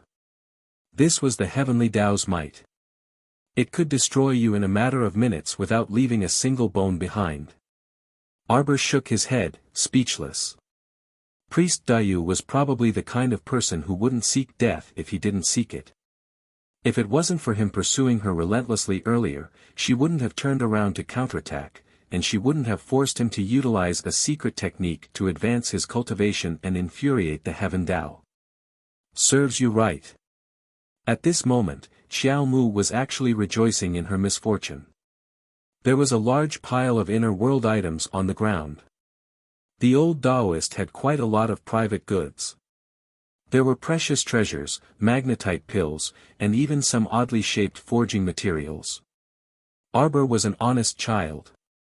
He took all the inner world items left behind by the old Taoist without hesitation. After tidying everything up, she took the little monk's hand and jumped onto Blue Wan's back. Let's go back to the capital. Fortunately, he had plundered all the items in the old Taoist's inner world. Otherwise, if he had been destroyed by the heavenly Tao, the items in his inner world would have naturally been destroyed along with him. Arbor sat on Blue Wan and rushed towards the Mo Kingdom capital. Before he could fly out of the Hulun mountain range, he saw a blazing light from afar, enveloped by an ancient golden dragon, flying toward him at high speed.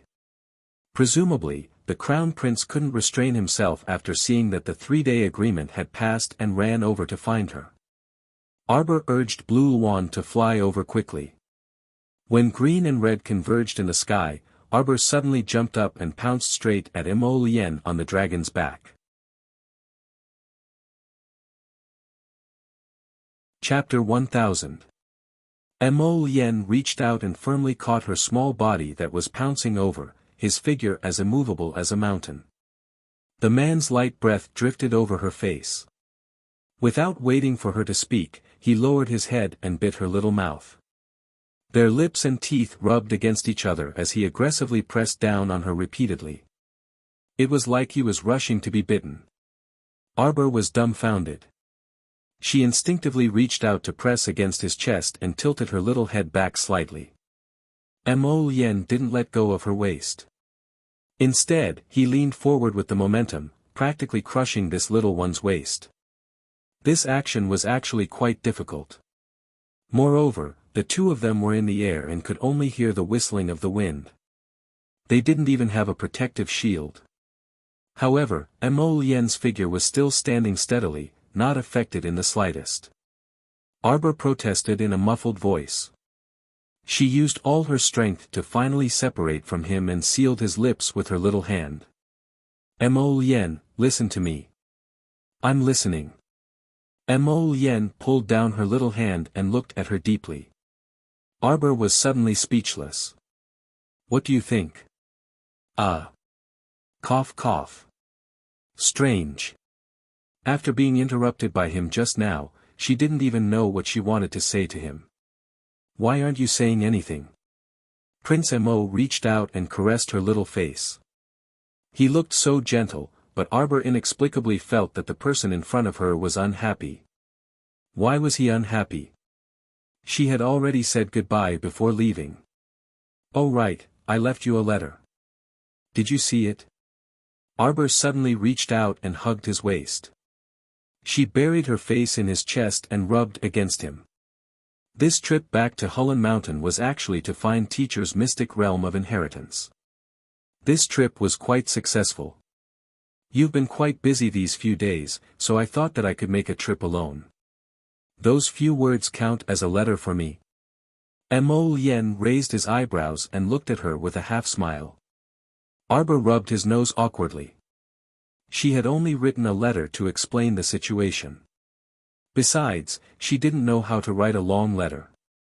Mo Lian held her chin and said, Jojo, you're really good at running away. If I didn't pay attention, I would have let you escape. Arbor blinked. I didn't run. Leaving those 2 or 3 words for me counts as a warning in advance. Mo Lian looked at her with a grin. The latter shrunk his head and subconsciously leaned back. The man in front of him looked dangerous. That's not just 2 or 3 words.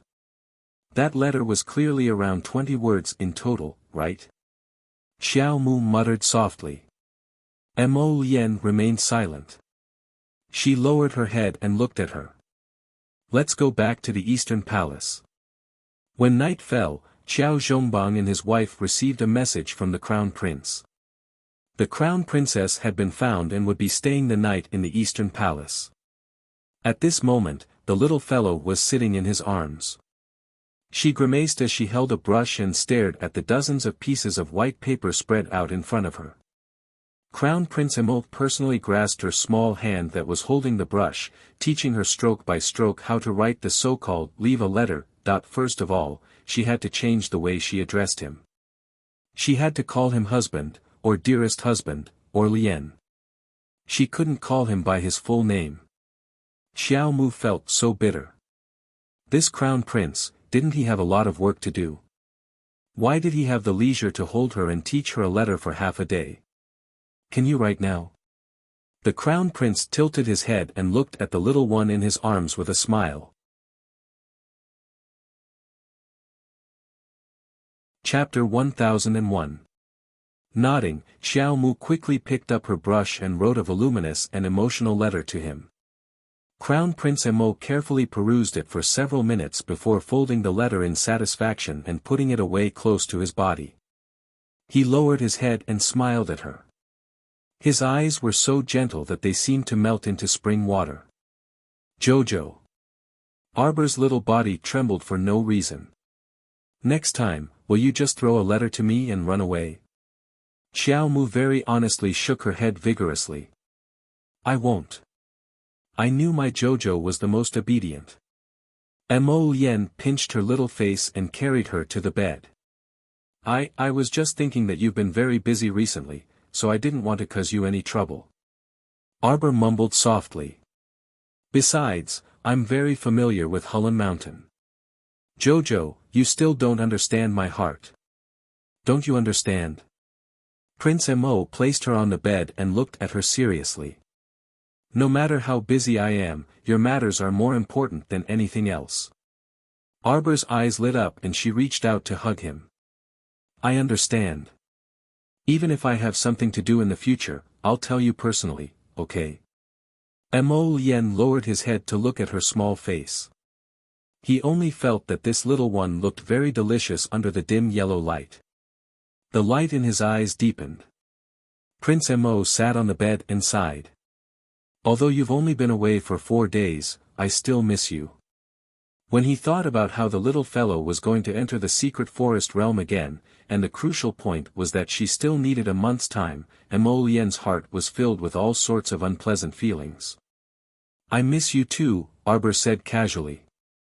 When Mo Lien heard this, a smile instantly blossomed on his handsome face. He pulled her into his embrace and said, I really missed you.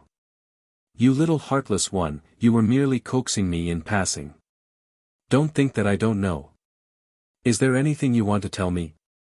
Speaking of this, Xiao Mu was a bit pleased with herself as she recounted her gains from the secret inheritance realm to Mo Lien. When she talked about how she was chased by the old Taoist halfway, how she fought with the old Taoist, and how the old Taoist was destroyed by the heavenly Tao in the end, she was beaming with joy and gesticulating. Hence, Mo Lien kept gazing at her with a serene gaze. This child's eyes were practically glowing when he talked about fighting. Just how battle-hungry was he? Shuntian Prefecture and I will not rest until one of us is dead. Arbor felt as if he had swallowed a fly when he thought about how that Mannerhead had schemed against him in both of his lives. All right. He responded in a low voice. Reaching out, he hugged her and said softly, don't worry and fight boldly. No matter what, I will be by your side, accompanying you and protecting you. She turned to look at him, her eyes sparkling. Lien. What I said just now was not to coax you, Arbor suddenly said.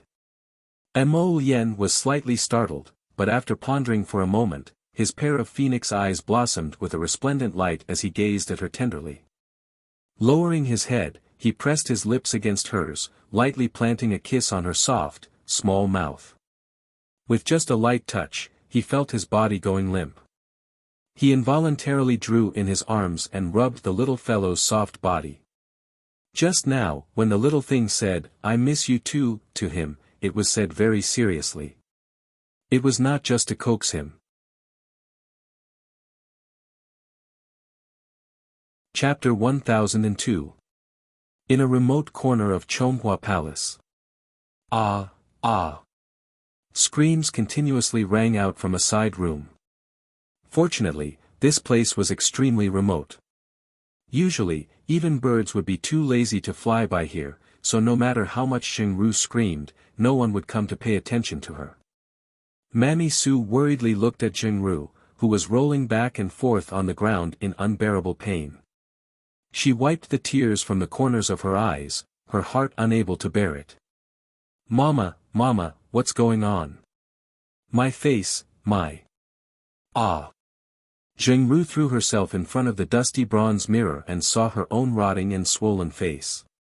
She lightly scratched with her fingernails, and a lot of dusty skin flakes fell from her face, as if her entire skin was about to split open. Ah, Mama, Mama! Xingru shrieked, didn't Sir He say that my body would completely recover after eating that super resurrection pill? Why did it become like this now? Why did her condition start to relapse when night came? Her beauty no longer existed. Mammy Su secretly glanced at Xingru with pity. Xiaoru, do you still remember Sir He's instructions? I remember. He told me to think of a way to deal with the crown princess within 7 days. I know. It must be Sir He reminding me to deal with her as soon as possible, so he gave me a warning every day. Xingru angrily threw the bronze mirror to the ground. But that slut actually left the capital on her own. Because of this, the queen must be dissatisfied in her heart. At first, the crown prince had planned to conceal it for her and only say that she was recuperating at home. It was she who found out that the wretched girl had already left the capital a few days ago and wasn't at the Marquis of Jieyuan's estate at all. 7 days. 4 out of 7 days had already passed, and there wasn't much time left. That damned brat. If she didn't come back, how was she supposed to deal with it? Mammy Su hesitated before saying, Xiao Ru, I heard that the crown princess was brought back to the Eastern Palace by the crown prince this evening. Are you serious? Come back. It's good that you're back, it's good that you're back. Jingru relaxed a little, but the itching pain on her face was unbearable. She hurriedly said to Mammy Su, go get some ice cubes for me to apply a cold compress. Her face was so itchy that she wanted to die. It was unbearable. Mammy Su's expression turned ugly. Xiao Ru, you're no longer the consort Jing from back then. It's already not bad to be able to transfer them out of the woodshed. Jingru's expression was ferocious. That's because they know that one day, I will regain the divine grace. Mammy Su sighed. Everything has been arranged for tomorrow. You only have one chance, Xiao Ru. Seize it. The next morning, after breakfast, Arbor sat obediently in the main hall and waited for Prince Mo to return from morning court. The two of them boarded the carriage to return to the Marquis of Jiayuan's estate. Xiao Zhongbang and his wife had been waiting for them with open doors since early in the morning. Now that they saw that their daughter was safe and sound, they couldn't help but grumble about how risky the child was. As Wei Ziqin held Xiao Mu's small hand, she inadvertently looked down, and her gaze landed on the lustrous white ring between Xiao Mu's fair fingers. Her expression changed drastically, and her body trembled involuntarily. She held Arbor's hand and couldn't help but ask, Jojo, where did you get this ring? Is it this? Arbor didn't hide it and immediately said, I inherited it from an elixir teacher. Time to end the nap. Chapter 1003. Teacher. Wei Ziqin stared blankly at her daughter, then excitedly held her little hand and asked, Jojo, what do you mean? You've inherited the alchemy skills of that master. Wei Ziqin's eyes lit up almost instantly as she looked at her daughter. Her expression was indescribably happy. Before Arbor could step through the door, her mother stopped her at the door and questioned her repeatedly.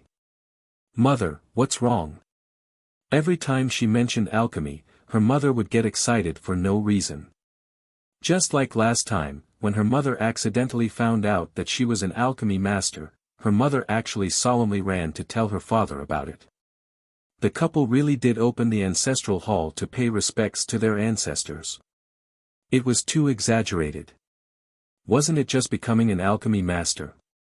Did her mother have to bring up something like an ancestor's spirit or something like that? On the side, Xiao Zhongbang shook his head in amusement. Let Xiaoma and our daughter come in first. Okay.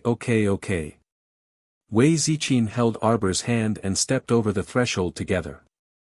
Mo Lian and Father Qiao found a place to sit down and chatted for a while. Wei Ziqin continued to nag her daughter.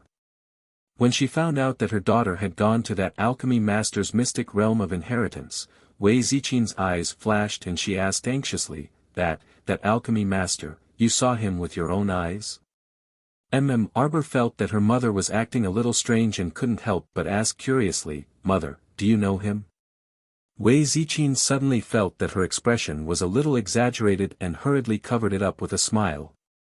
She waved her hand and said, Silly child, I'm just an ordinary village woman. How could I know the alchemy master you're talking about? As she spoke, Wei Ziqin's gaze fell on her face, a faint smile on her face. Xiao Mu pouted her small mouth. Mom, you look so happy that I thought you found an old friend. Wei Ziqin smiled but didn't reply. Yet Xiao Mu continued to murmur to herself, Teacher passed away all alone in her secret inheritance realm. I'll have to bury her properly later. Wei Ziqin's eyes suddenly became watery. She quietly turned around and wiped her eyes with the handkerchief in her hand. Mom, what's wrong? Arbor leaned over to look at her. Mom, why are you crying? Where is Mother crying? Wei Ziqin forced out a smile and tugged at her daughter's small hand. Mother only feels that you and that alchemy grandmaster are extremely fated. I'm afraid that this is fate predestined by the heavens. Wei Zichin's voice was slightly choked, and a wave of tears welled up in her eyes. She held it back and said, "Mother just feels very happy." Mother. Arbor couldn't help but laugh. He reached out to hold her arm and said, "Why does mother cry when she's happy and sad?" "Stinky girl, you're even making fun of your mother." Wei Zichin poked his daughter's head and then said seriously, "Your master's burial is a big deal. Why don't you have your father help you with it? This is your master, so she has to be buried in a dignified manner." Arbor pursed his lips. "Mother, I want to bury teacher beside the sect." It was on the slope of the peach blossom garden that her teacher was laid to rest. Wei Zichin's eyes reddened slightly, and she wrapped her arms around her daughter's shoulders and said softly, "That's good too. If your master knew in the afterlife, she would also feel gratified. To be buried next to the holy water sect's deceased masters." Arbor nodded and met Wei Zichin's eyes with a smile. Chapter 1004. On the other side, when the father-in-law and son-in-law saw that the two women, one big and one small, were actually getting sentimental as they spoke, they promptly changed the topic. "Qiao Qiao, you'll be preparing to depart for the Mystic Beast Forest secret realm in 4 days. You have to make ample preparations. It'll take 2 months for a round trip to that place." Arbor turned to glance at her father and nodded. In reality, there wasn't much to prepare. Arbor only wanted to draw more talismans before setting off in case of emergency. The 4 people were chatting idly when He Zi hurried in. He hastily saluted everyone and then said to Qiao Zhongbang, "Husband. Sun Yang just came to report that." He Zi stole a glance at Wei Zichin and Arbor before bracing himself and saying, "She said that old madam is about to die and wants to see husband and madam before she passes away."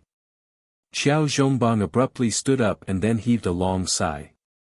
Wei Zichin then stood up and said, "Husband, then let's make a trip over."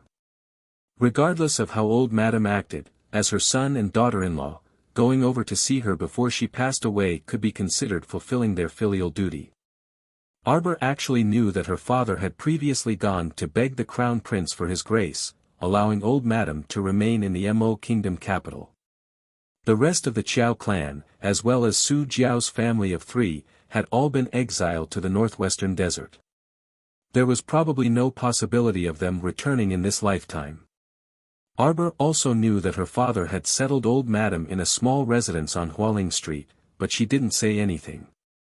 Because her father wanted to fulfill his filial duty for his mother, this was a matter of course.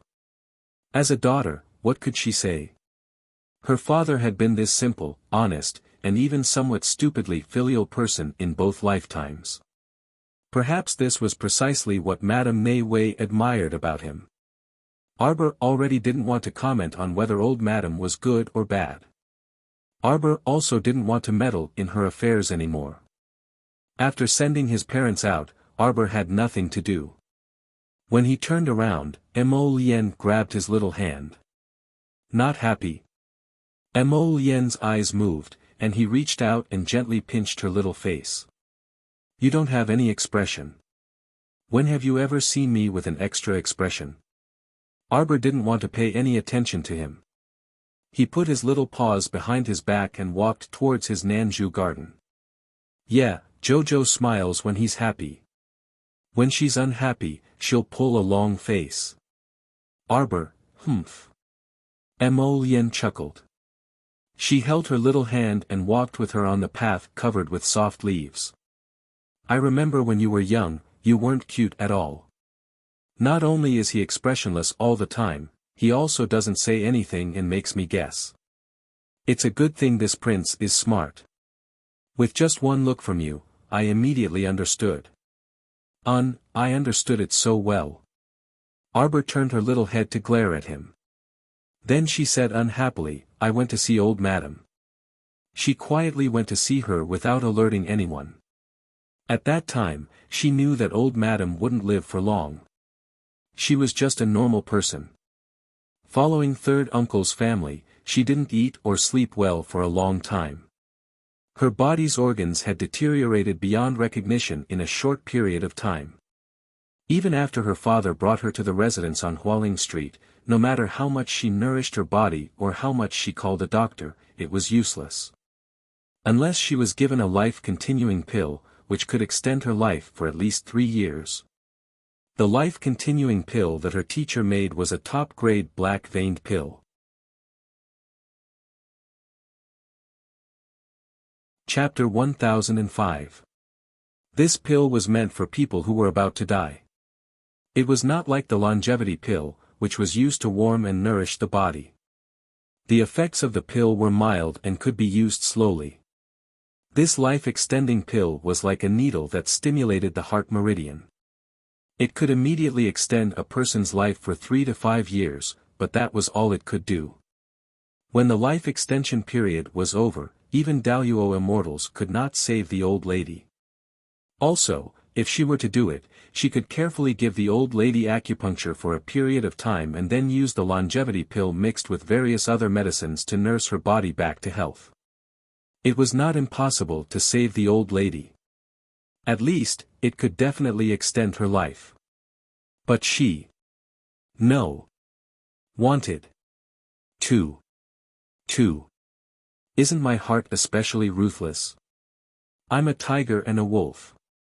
I bite whoever I catch, am I not? Arbor lowered her head and hid the coldness in her eyes as she asked Mo Lien. Not ruthless. Mo Lien shook her head. Didn't you ask me if I believe in karma? I do. Mo Lien nodded without the slightest doubt. He held her small hand as he said softly, she treated you and your family like this before. Saving her shows that you're kind. Not saving her doesn't show that you're ruthless. The cycle of karma was all about retribution. If the old lady had not caused so much trouble in the past, she would not have ended up like this. She had even wiped out the filial piety of Qiao Zhongbang and his wife. Now, the two of them were willing to go to Hualing Street to see her one last time just to fulfill their wish. Even if you're a tiger and a wolf, you're the tiger and wolf cub that I like the most in the world.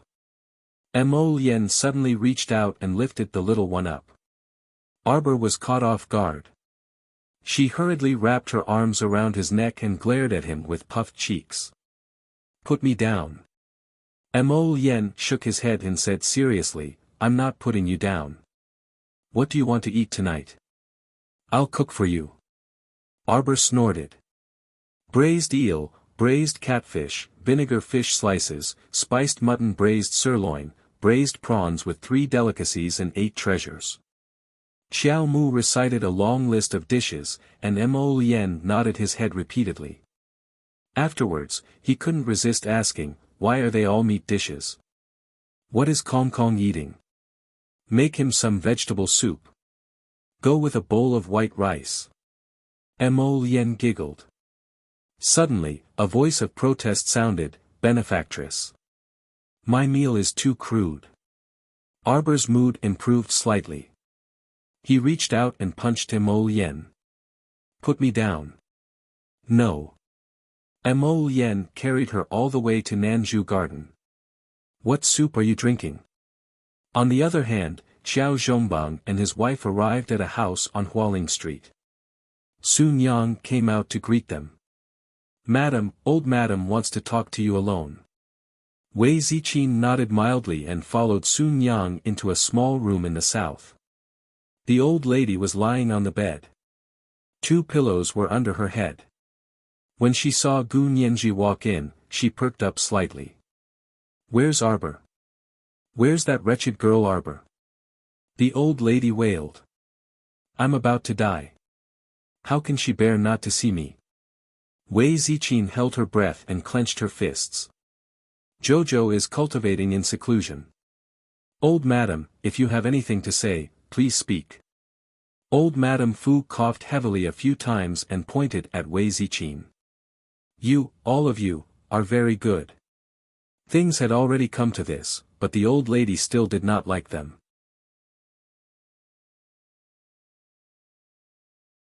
Chapter 1006. Since that was the case, why did she say that she wanted to talk with her face to face? Wei Ziqin wanted to throw a tantrum and leave on the spot. However, considering the elderly lady's health, she probably wouldn't be able to say much more, so she forcefully swallowed her anger.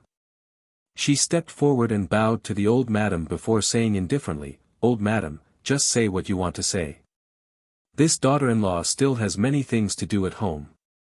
You. The elderly lady pointed at Wei Ziqin and said with a furious expression, "Do you really think I don't know?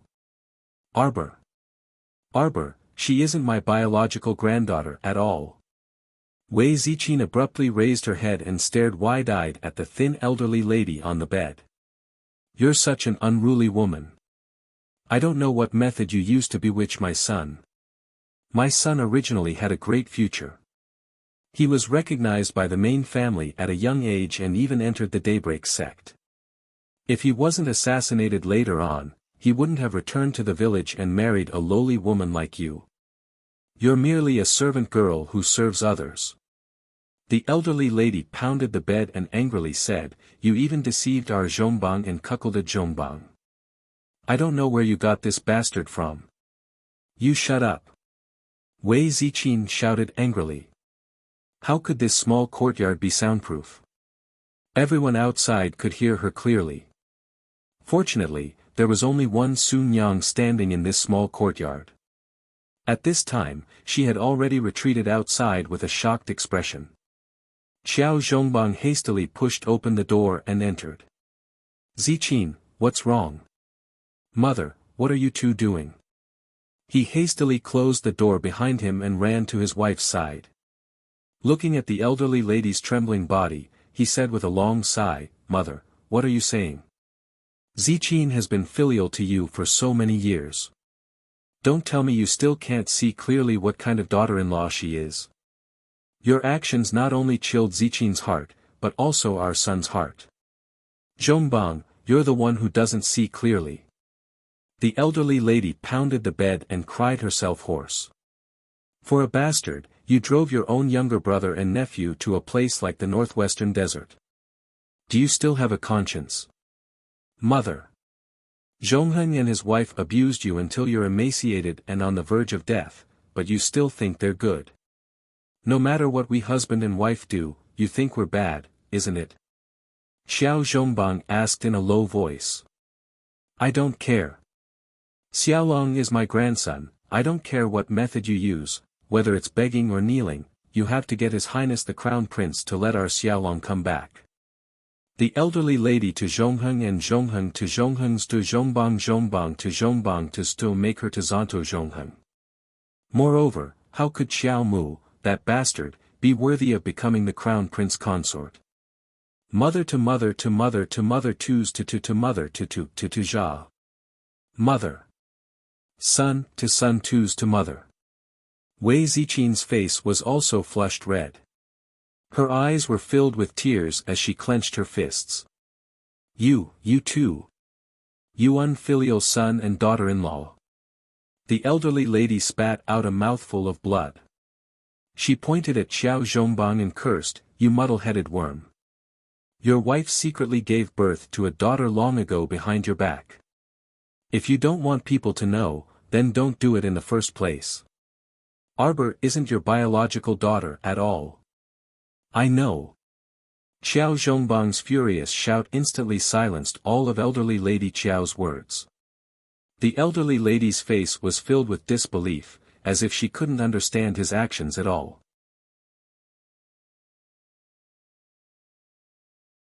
Chapter 1007. Xiao Zhongbang clearly knew that this daughter wasn't his biological daughter, yet he still feigned ignorance. Was he an idiot? Had he been raising someone else's daughter all this time during such a difficult time? Ziqin was entrusted with an orphan's care. "She told me this clearly before she married me in town," Xiao Zhongbang said with a sullen expression. "Your son doesn't know when you found out, mother. Could it be because of this that you've always been hostile to them?" Madame Qiao sighed in anger and collapsed on the bed. However, she seemed to feel much better after spitting out the congested blood in her chest. However, Xiao Zhongbang and his wife could clearly see the glimmer of light in Madame Qiao's eyes. Mother. You've really misunderstood Ziqin. She definitely didn't do anything out of line. She's a good woman. In your son's eyes, she's the best woman in the world. Wei Ziqin looked back at her husband with tears in her eyes. It's only in recent years that our lives have quietly improved. Before that, during the most difficult, tiring, and darkest days, your son was always accompanied by Ziqin. Mother, it's because I rejected the marriage you arranged for your son and brought Ziqin and her mother back to the village. All these years, you've always felt uncomfortable in your heart, haven't you? Xiao Zhongbang looked at Madame Qiao as he spoke. Unfilial son. Madame Qiao collapsed on the bed angrily, but she hammered the bed with her arms. Fine, fine, fine. This old one was meddling in other people's business. If you like to raise someone else's daughter, then so be it. But, Xiaolong, you must bring her back. You raised Arbor for so many years for nothing, and all you did was ask her to do a trifling matter. It's nothing. Wei Ziqin sneered. Madam, don't worry. Xiao Zhongheng's family of 3. Don't even think about coming back in this lifetime. A cold light shot out of Wei Ziqin's eyes as she coldly shouted, Your grandson, Xiao Long, is destined to die in the northwest desert. His body will be buried in the wilderness, dried up and shattered by the wind, and not even his bones will remain. After saying that, he turned around and left, not looking at the old lady again. Ah! The old madam pounded the bed angrily. Her eyes rolled and her lips trembled as she shouted, Wei Ziqin, come back here. Wei Ziqin. I want to see Arbor. I want to tell her. She's not a member of the Qiao family. What right does she have to send my grandson to the northwest desert? She was just an adopted daughter. What right did she have to let the Qiao family's direct descendant wander outside? How could a little bastard like her be so capable? Ah! Xiao Zhongbang's eyes were red. He clenched his fists and roared, Shut up. Can you stop messing around? Arbor is my daughter. Don't call him a little bastard. You. Unfilial son, you unfilial son. The old madam couldn't catch her breath. She opened her mouth and let out a shrill cry. Her old eyes stared fixedly at the curtains on the bed. Gradually, her voice quieted down, and her breathing also stopped. Xiao Zhongbang walked out of the door dejectedly. Suddenly, he seemed to have lost all his strength. He hugged his wife and the two of them burst into tears. Ziqin, your husband has really failed as a person in this life. I didn't expect that my mother would still criticize me and call me an unfilial son on her deathbed. Husband. Wei Ziqin shook her head and placed it in his embrace. She cried as she said, It's okay, it's okay. It'll all pass. It's okay. Xiao Zhongbang glanced at the side room with disappointment. He softly said to the servants outside the courtyard, Start the funeral.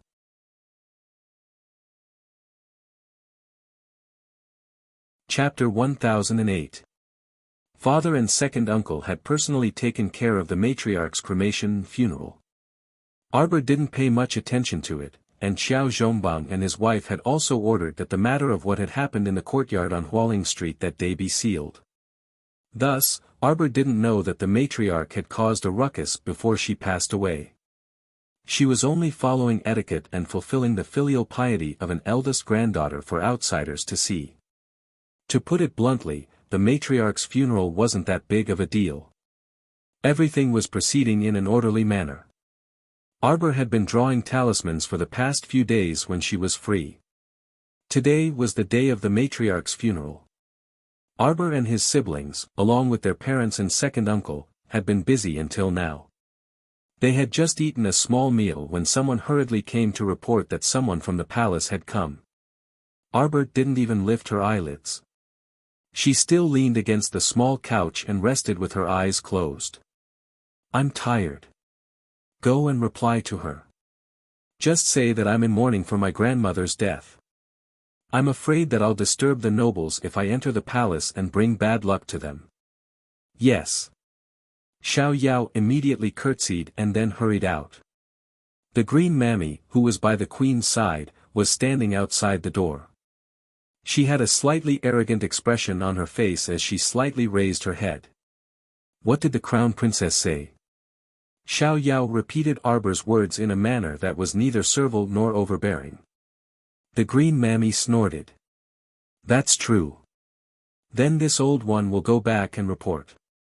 Xiao Yao suddenly grabbed the green mammy's wrist. She stretched out her leg and kicked the old matriarch, causing her to fall face first into the mud beside the flower pot. It seems that you haven't bowed to my master yet.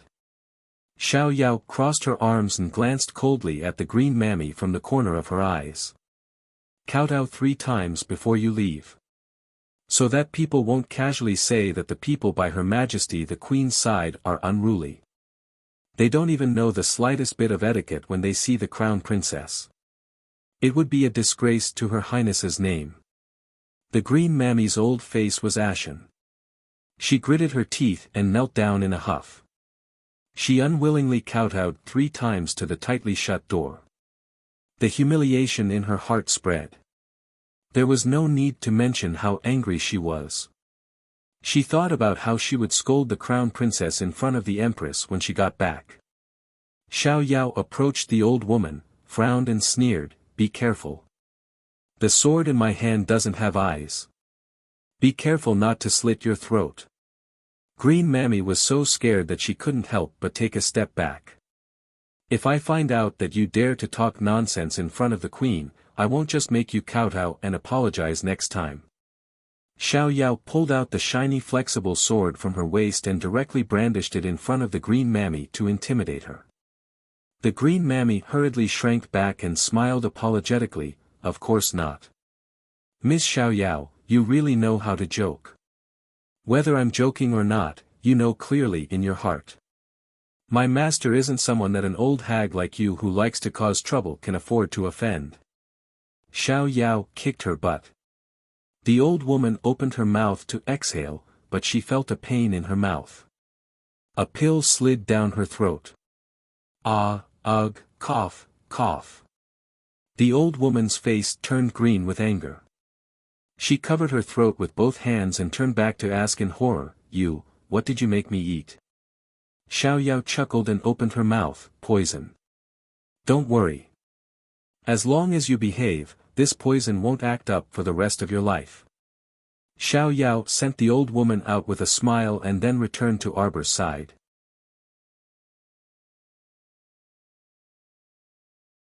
Chapter 1009. You've sent her away. Arbor didn't even raise his head as he flipped through a page of the book. Amen. She's gone. Xiao Yao giggled. This old woman was scared out of her wits by the poison that Miss bestowed upon her. I'm afraid that she won't dare to say anything when she returns this time. She's always staring at me with that disgusted and disdainful gaze. Did she think that I couldn't see it?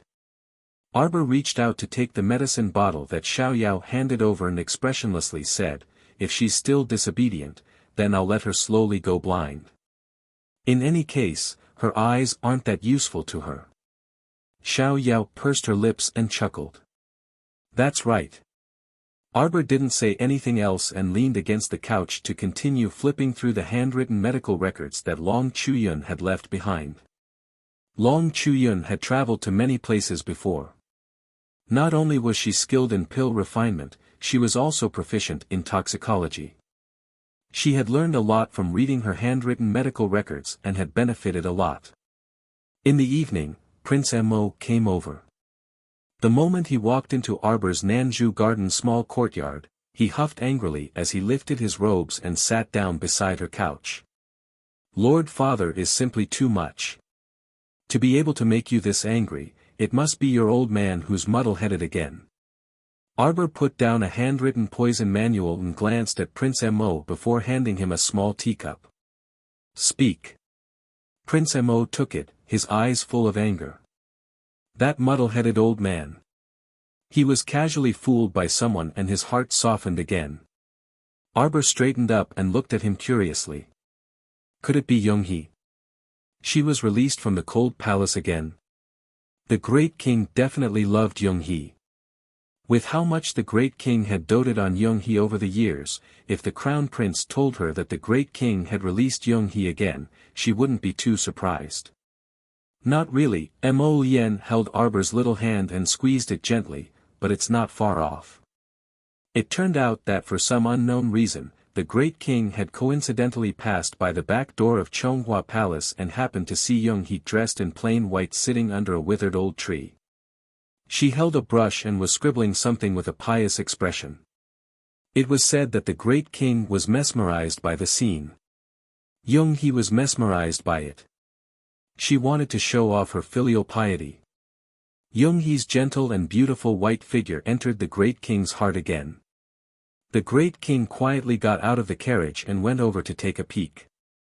It turned out that Young-hee was using her heart's blood to copy a copy of the Ksitigarbha Sutra, secretly praying for the country, the Empress Dowager, and the great king. The great king quietly asked Mammy Su about it. It turned out that Young-hee had been copying sutras and praying for blessings under the tree day and night for 3 full days and nights. She was so devoted that she even forgot to eat or sleep. Mammy Su even wiped her tears and told the great king that Young-hee had already recognized her past mistakes. In the future, she would definitely turn over a new leaf and do things properly. The great king was deeply moved. He glanced at the stack of hand-copied sutras beside Young-hee's hand. He also saw that her clothes were thin and she only had a simple hairpin inserted into her hair. She looked extremely gentle and lovely. His heart couldn't help but be moved. Arbor listened to the crown prince's story as if he was listening to a story. He couldn't help but curiously widen his large eyes and ask, and then the great king brought Young-hee out. He didn't. Mo Lien said irritably, he wanted to take it. That would depend on whether he had the face to do so. He's going to go get her now. He personally ordered that person to be thrown into the cold palace. How long had it been and he wanted to bring her out? Wasn't that a slap in the face? Did he still want his old face?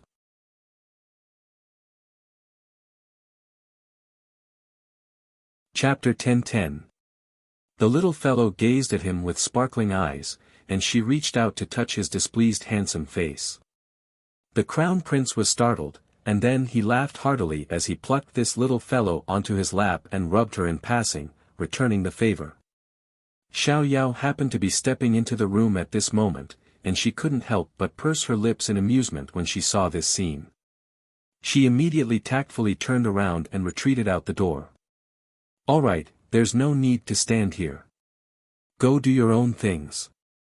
Xiao Yao waved her hand at the rows of junior royal maids standing outside the door, and everyone naturally dispersed.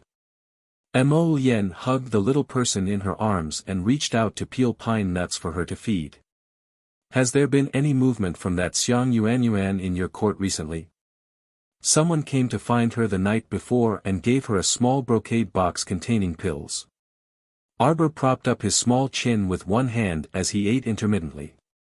I took a look. It should be a slow-acting poison pill. But Xiang Yuanyuan buried this wooden box under the roots of a tree in her backyard. Mo Lien snorted. She has a bit of a brain. She definitely knew that you would definitely send someone to keep an eye on her. Her doing this is nothing more than pledging allegiance to you. Do you believe that? Arbor shook his head slightly. Previously, she also said that Omega Kotoku sent a group of people especially to kidnap you on the day of the competition. It caused him to nervously make defensive arrangements early on that day. The people from Omega Kotoku didn't come, but that wretched Mu Qianqian came, and it almost disgusted him to death. During this period of time, the crown prince hadn't been idle and had been suppressing all of the Mu family's businesses in the capital with all his might. Since they made him suffer, then he had to make the Mu family suffer as well. Sigh. Arbor sighed. Forget it, I won't think about it. In any case, it can't cause any big waves. But I think Omega Kotoku must have his reasons for putting a pawn by your side. Mo Lien stuffed a few pine nuts into her mouth. Why don't we just kick him out? I'm just curious about what she's up to. Arbor punched his little fist. First of all, she's just an ordinary person. You definitely won't be on guard against her.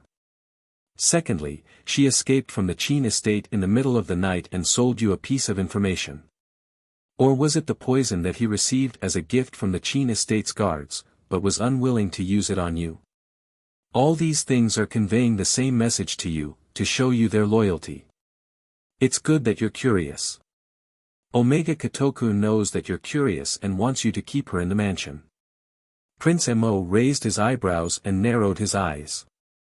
No matter how she treated you in the past, she's still the same person. I think she's dangerous. If you don't do anything, I'll take care of her for you. If he did make a move, his methods wouldn't be so gentle. Arbor helplessly glanced at him. All right, then let Xiang Yuanyuan leave. Arbor immediately called Xiao Yao over and had Xiao Yao give her some money and food before asking her to leave the Qiao estate. Then he turned his little head to look at the crown prince. Satisfied? Prince Mo chuckled and nodded. The two chatted for a while. 10 minutes after the lanterns were lit, Manager Gong brought someone over to deliver the Great King's verbal order. When he saw that the Crown Prince was also present, Gong Chang instantly felt cold sweat drip down his forehead. Under the Crown Prince's cold gaze, Gong Chang fearfully announced His Majesty's verbal order. The Crown Princess was ordered to wake up at 3 in the morning tomorrow and personally lead a group of womenfolk to the Nippon Tower of the Honghai Temple to pray for the country and its people.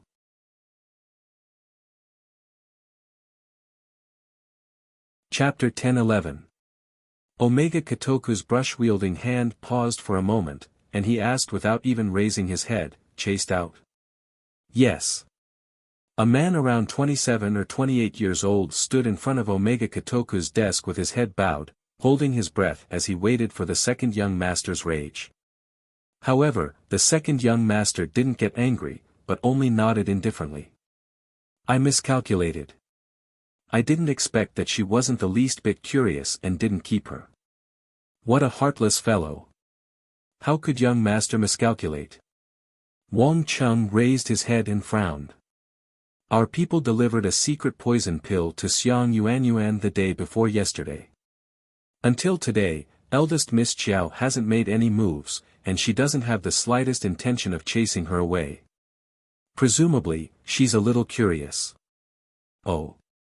Omega Kotoku put down the brush in his hand, then raised his eyes and glanced indifferently at Wang Chung. You think it was the Crown Prince's idea? Wang Chung nodded without hesitation.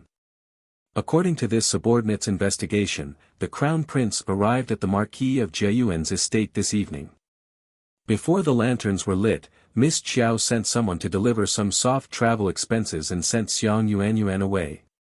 A jadeite color flitted across Omega Kotoku's eyes, and he smiled faintly. That man is indeed this young master's formidable opponent. Thinking about it carefully, even Shantian Prefecture's people suffered a crushing defeat at his hands.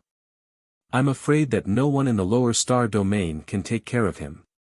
Wang Chung asked rather anxiously, Young master, should this subordinate make a move, and send that Xiang Yuanyuan? He made a throat-slitting gesture, and a murderous look flashed across his eyes. Omega Kotoku waved his hand indifferently. If she's gone, then she's gone. Let her leave the capital in peace. Wang Chung was startled. Then do we need to find Great Master Yi to remove the puppet curse on Xiang Yuanyuan's body? Okay, pluck it. Omega Kotoku nodded slightly, which made Wang Chung even more surprised. However, he didn't dare to look at his young master for too long. After a glance, he quickly lowered his head again. His heart was filled with bewilderment. Usually, second young master would send people to clean up such useless chess pieces, but today. Second young master actually let that girl Xiang Yuanyuan go. He even planned to remove the puppet spell on Xiang Yuanyuan's body and let her go. Was this for Miss Zhao's sake? Second young Master Qin waved his hand with a weary expression, dismissing this subordinate of his to leave as he sighed inwardly. Since he couldn't stay by her side, this little chess piece was useless. He couldn't control where he went. Second young master's heart softened. Wang Chung retreated, and a murderous look flashed across his eyes. Just as he was about to turn around and leave, he heard Omega Kotoku's cold voice ring in his ear. Wang Chung, I want her to leave safely. Don't go against me behind my back. You know what I'm capable of. Wang Chung's murderous aura had just emerged, but it was suddenly shaken off. He hurriedly nodded and retreated from the young master's room with a face full of dust. His heart was filled with horror. How could he forget that the young master hated it when people acted one way in front of him and another behind his back?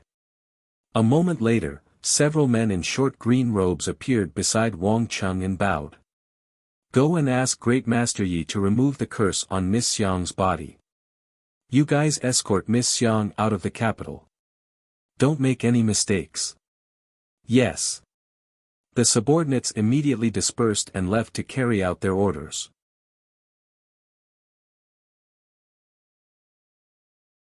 Chapter 10-12. Meanwhile, in the central palace, Palace Maid Hexiang entered the beaded curtains and bowed in accordance with the rules. Empress Zhao gently set down the teacup she was holding. She didn't say anything. The crown princess didn't say anything. The crown prince was also present at the time, and his expression was very displeased. Empress Zhao sighed. She didn't know what to say about her son's protectiveness. Old Nanny Huaxian said softly, but that's true. The crown princess will depart for the Mystic Beast Forest secret realm the day after tomorrow. It's a bit rushed for her to head to the Honghai Temple to pray for blessings. Moreover, the crown princess is currently in mourning. Empress Zhao faintly glanced at the old nanny. As the crown princess, she naturally has to prioritize the safety of the Mo kingdom. Huaxian lowered her head and answered, yes. Hexiang bowed and helped Empress Zhao get up to walk behind the curtains. This consort doesn't want to get involved. Let's just watch. I reckon there's still a big show to be played out. Empress Zhao's lips tugged into a mocking smile. Today, she had received definite news that the great king had relented and added Yonghe's name to his entourage. On the day of praying, Arbor woke up early and washed her face. Everything was done in an orderly manner. She was in mourning, so she naturally wore a mourning dress. Since the great king and the queen didn't dislike her mourning dress and specially ordered her to pray for blessings, she naturally didn't care about these mundane matters. The people participating in the praying today included the imperial concubines, princesses, and commandery princesses, as well as the womenfolk of third-rank officials and above. The majestic group of people gathered at the Dongshan Gate before the hour.